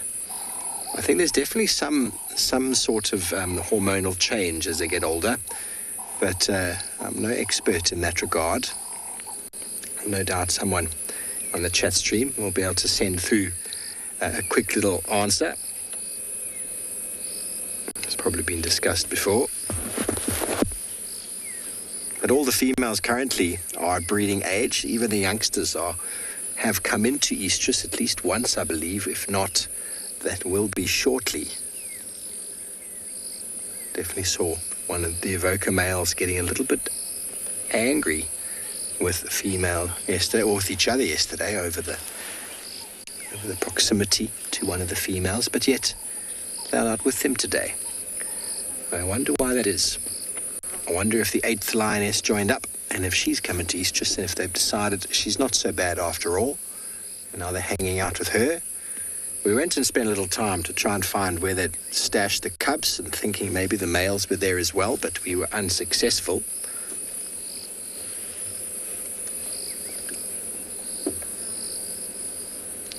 To have the nose of a lion, be able to track them by putting my nose in the ground, quite an amazing thing to see, how they can find each other. You lose your friend and you just start smelling until you find them again. Takes it to a whole new level.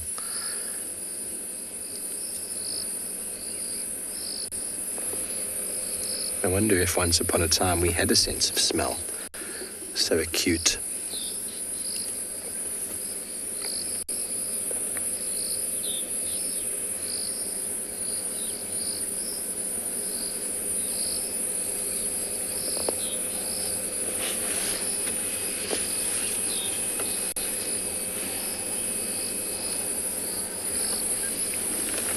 As the sun sets in the west, the alarm clock has gone off and it is time for the lions to get up.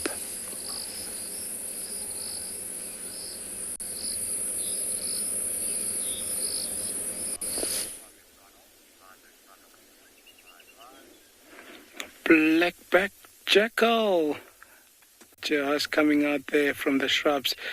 Looks very full. Must have had something in the proximity. Just came for water. There's a dam close by here, so we're gonna search the area and see what this guy actually fed on. Look at that, almost looking like a piñata.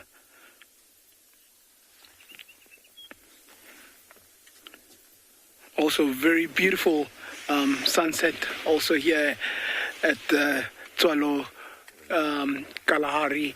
You can see the orange there coming in, the rays reflected by the clouds, the golden tinge there. Wow, beautiful. I always say there's nothing better than an African sunrise or sunset. Very, very beautiful. Jackal still looking for something, milling about in the area. So that's always a good sign, especially that we've been looking for also the cheetahs around here. So that could be an indicator that maybe the cheetahs were lucky with something during the day. So we'll keep scanning around here.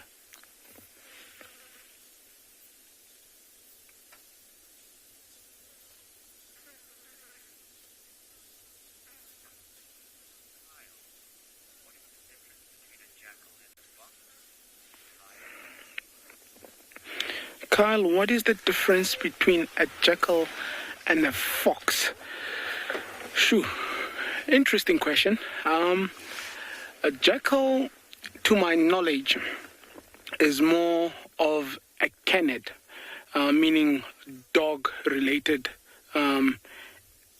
animal, whereas a fox, especially the foxes we get in Africa, they're more a distant relative of a canid, meaning that they would eat more insects and half the time be omnivorous, meaning that they could also eat fruit at times.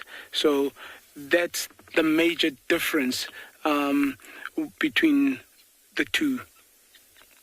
Beautiful with a shepherd's tree there.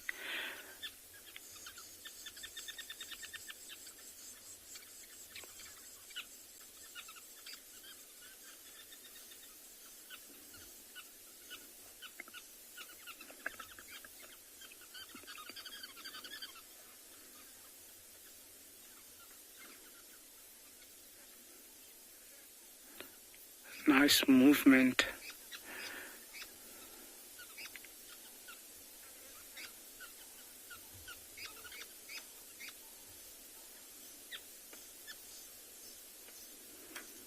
All the beds advertising before the sun goes down, just making sure that all the others know that their presence is there.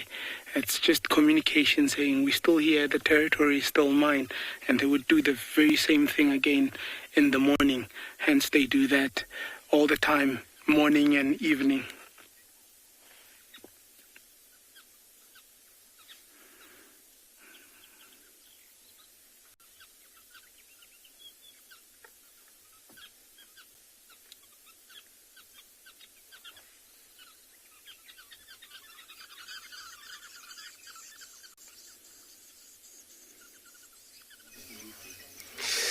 Beautiful. What a nice sunset to watch. I mean, such a beautiful. So our Tingana leopard, he hasn't yet able to move right now. But, you know, he's but I think any time he will move. Because when we get here, he was moving. And this is how the guys saw him. I'm sure he's going to do that.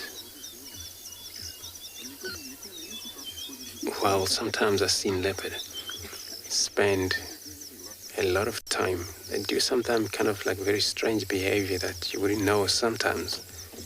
Spend a lot of time enough in one area. Especially today, the temperature has risen too much. Now he's just kind of listening around. And I seen leopard kill grey duiker in a hosted. And they move off, carry on, and they never returned. So, and we keep visited that area where the duiker was hosted up for 3 days. The leopard didn't return. So it happens sometimes when they hunt. You find they're really on a mission sometimes to get to somewhere. Because sometimes these territorial things can delay them, or sometimes they can be faster on getting to somewhere where there hasn't been. And all they worry is that maybe the chemical hasn't been sent, they haven't been sent, so they better get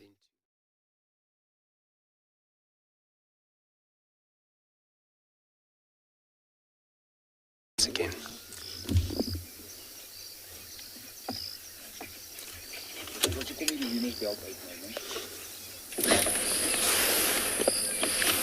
Welcome back, everybody.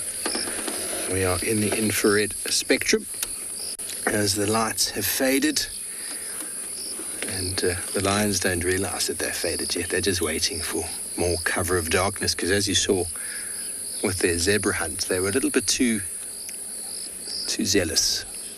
So I think they realize, oh, maybe if it was darker, we would have done better. So let's wait a little bit longer.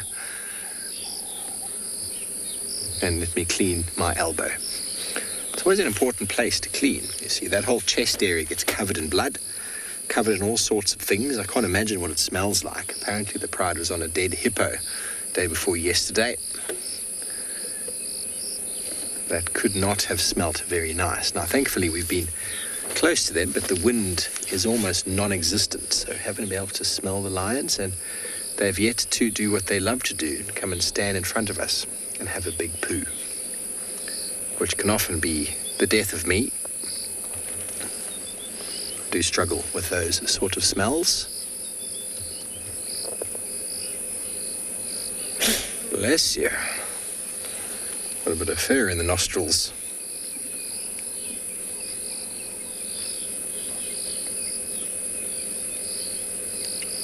So what do we all think they're going to do? Are they going to go north from here, towards Bifosuk Dam? Are they going to go directly east, towards Torchwood to drink? Or are they going to go straight back towards Leadwood Mamba on Djuma to collect the cubs? Well, if they don't get moving soon, we'll never know.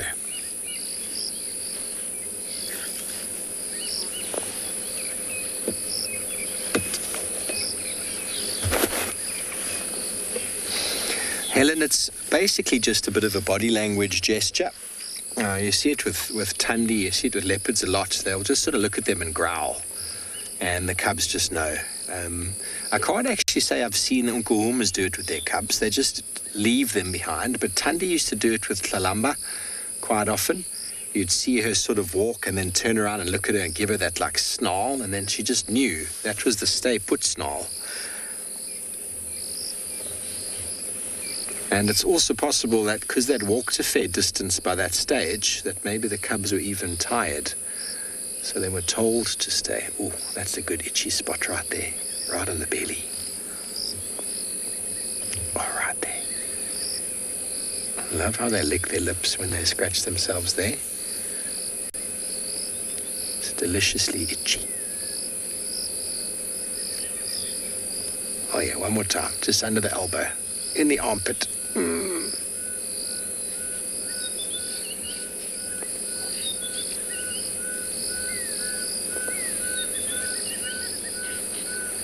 Okay, so this one is not one of the...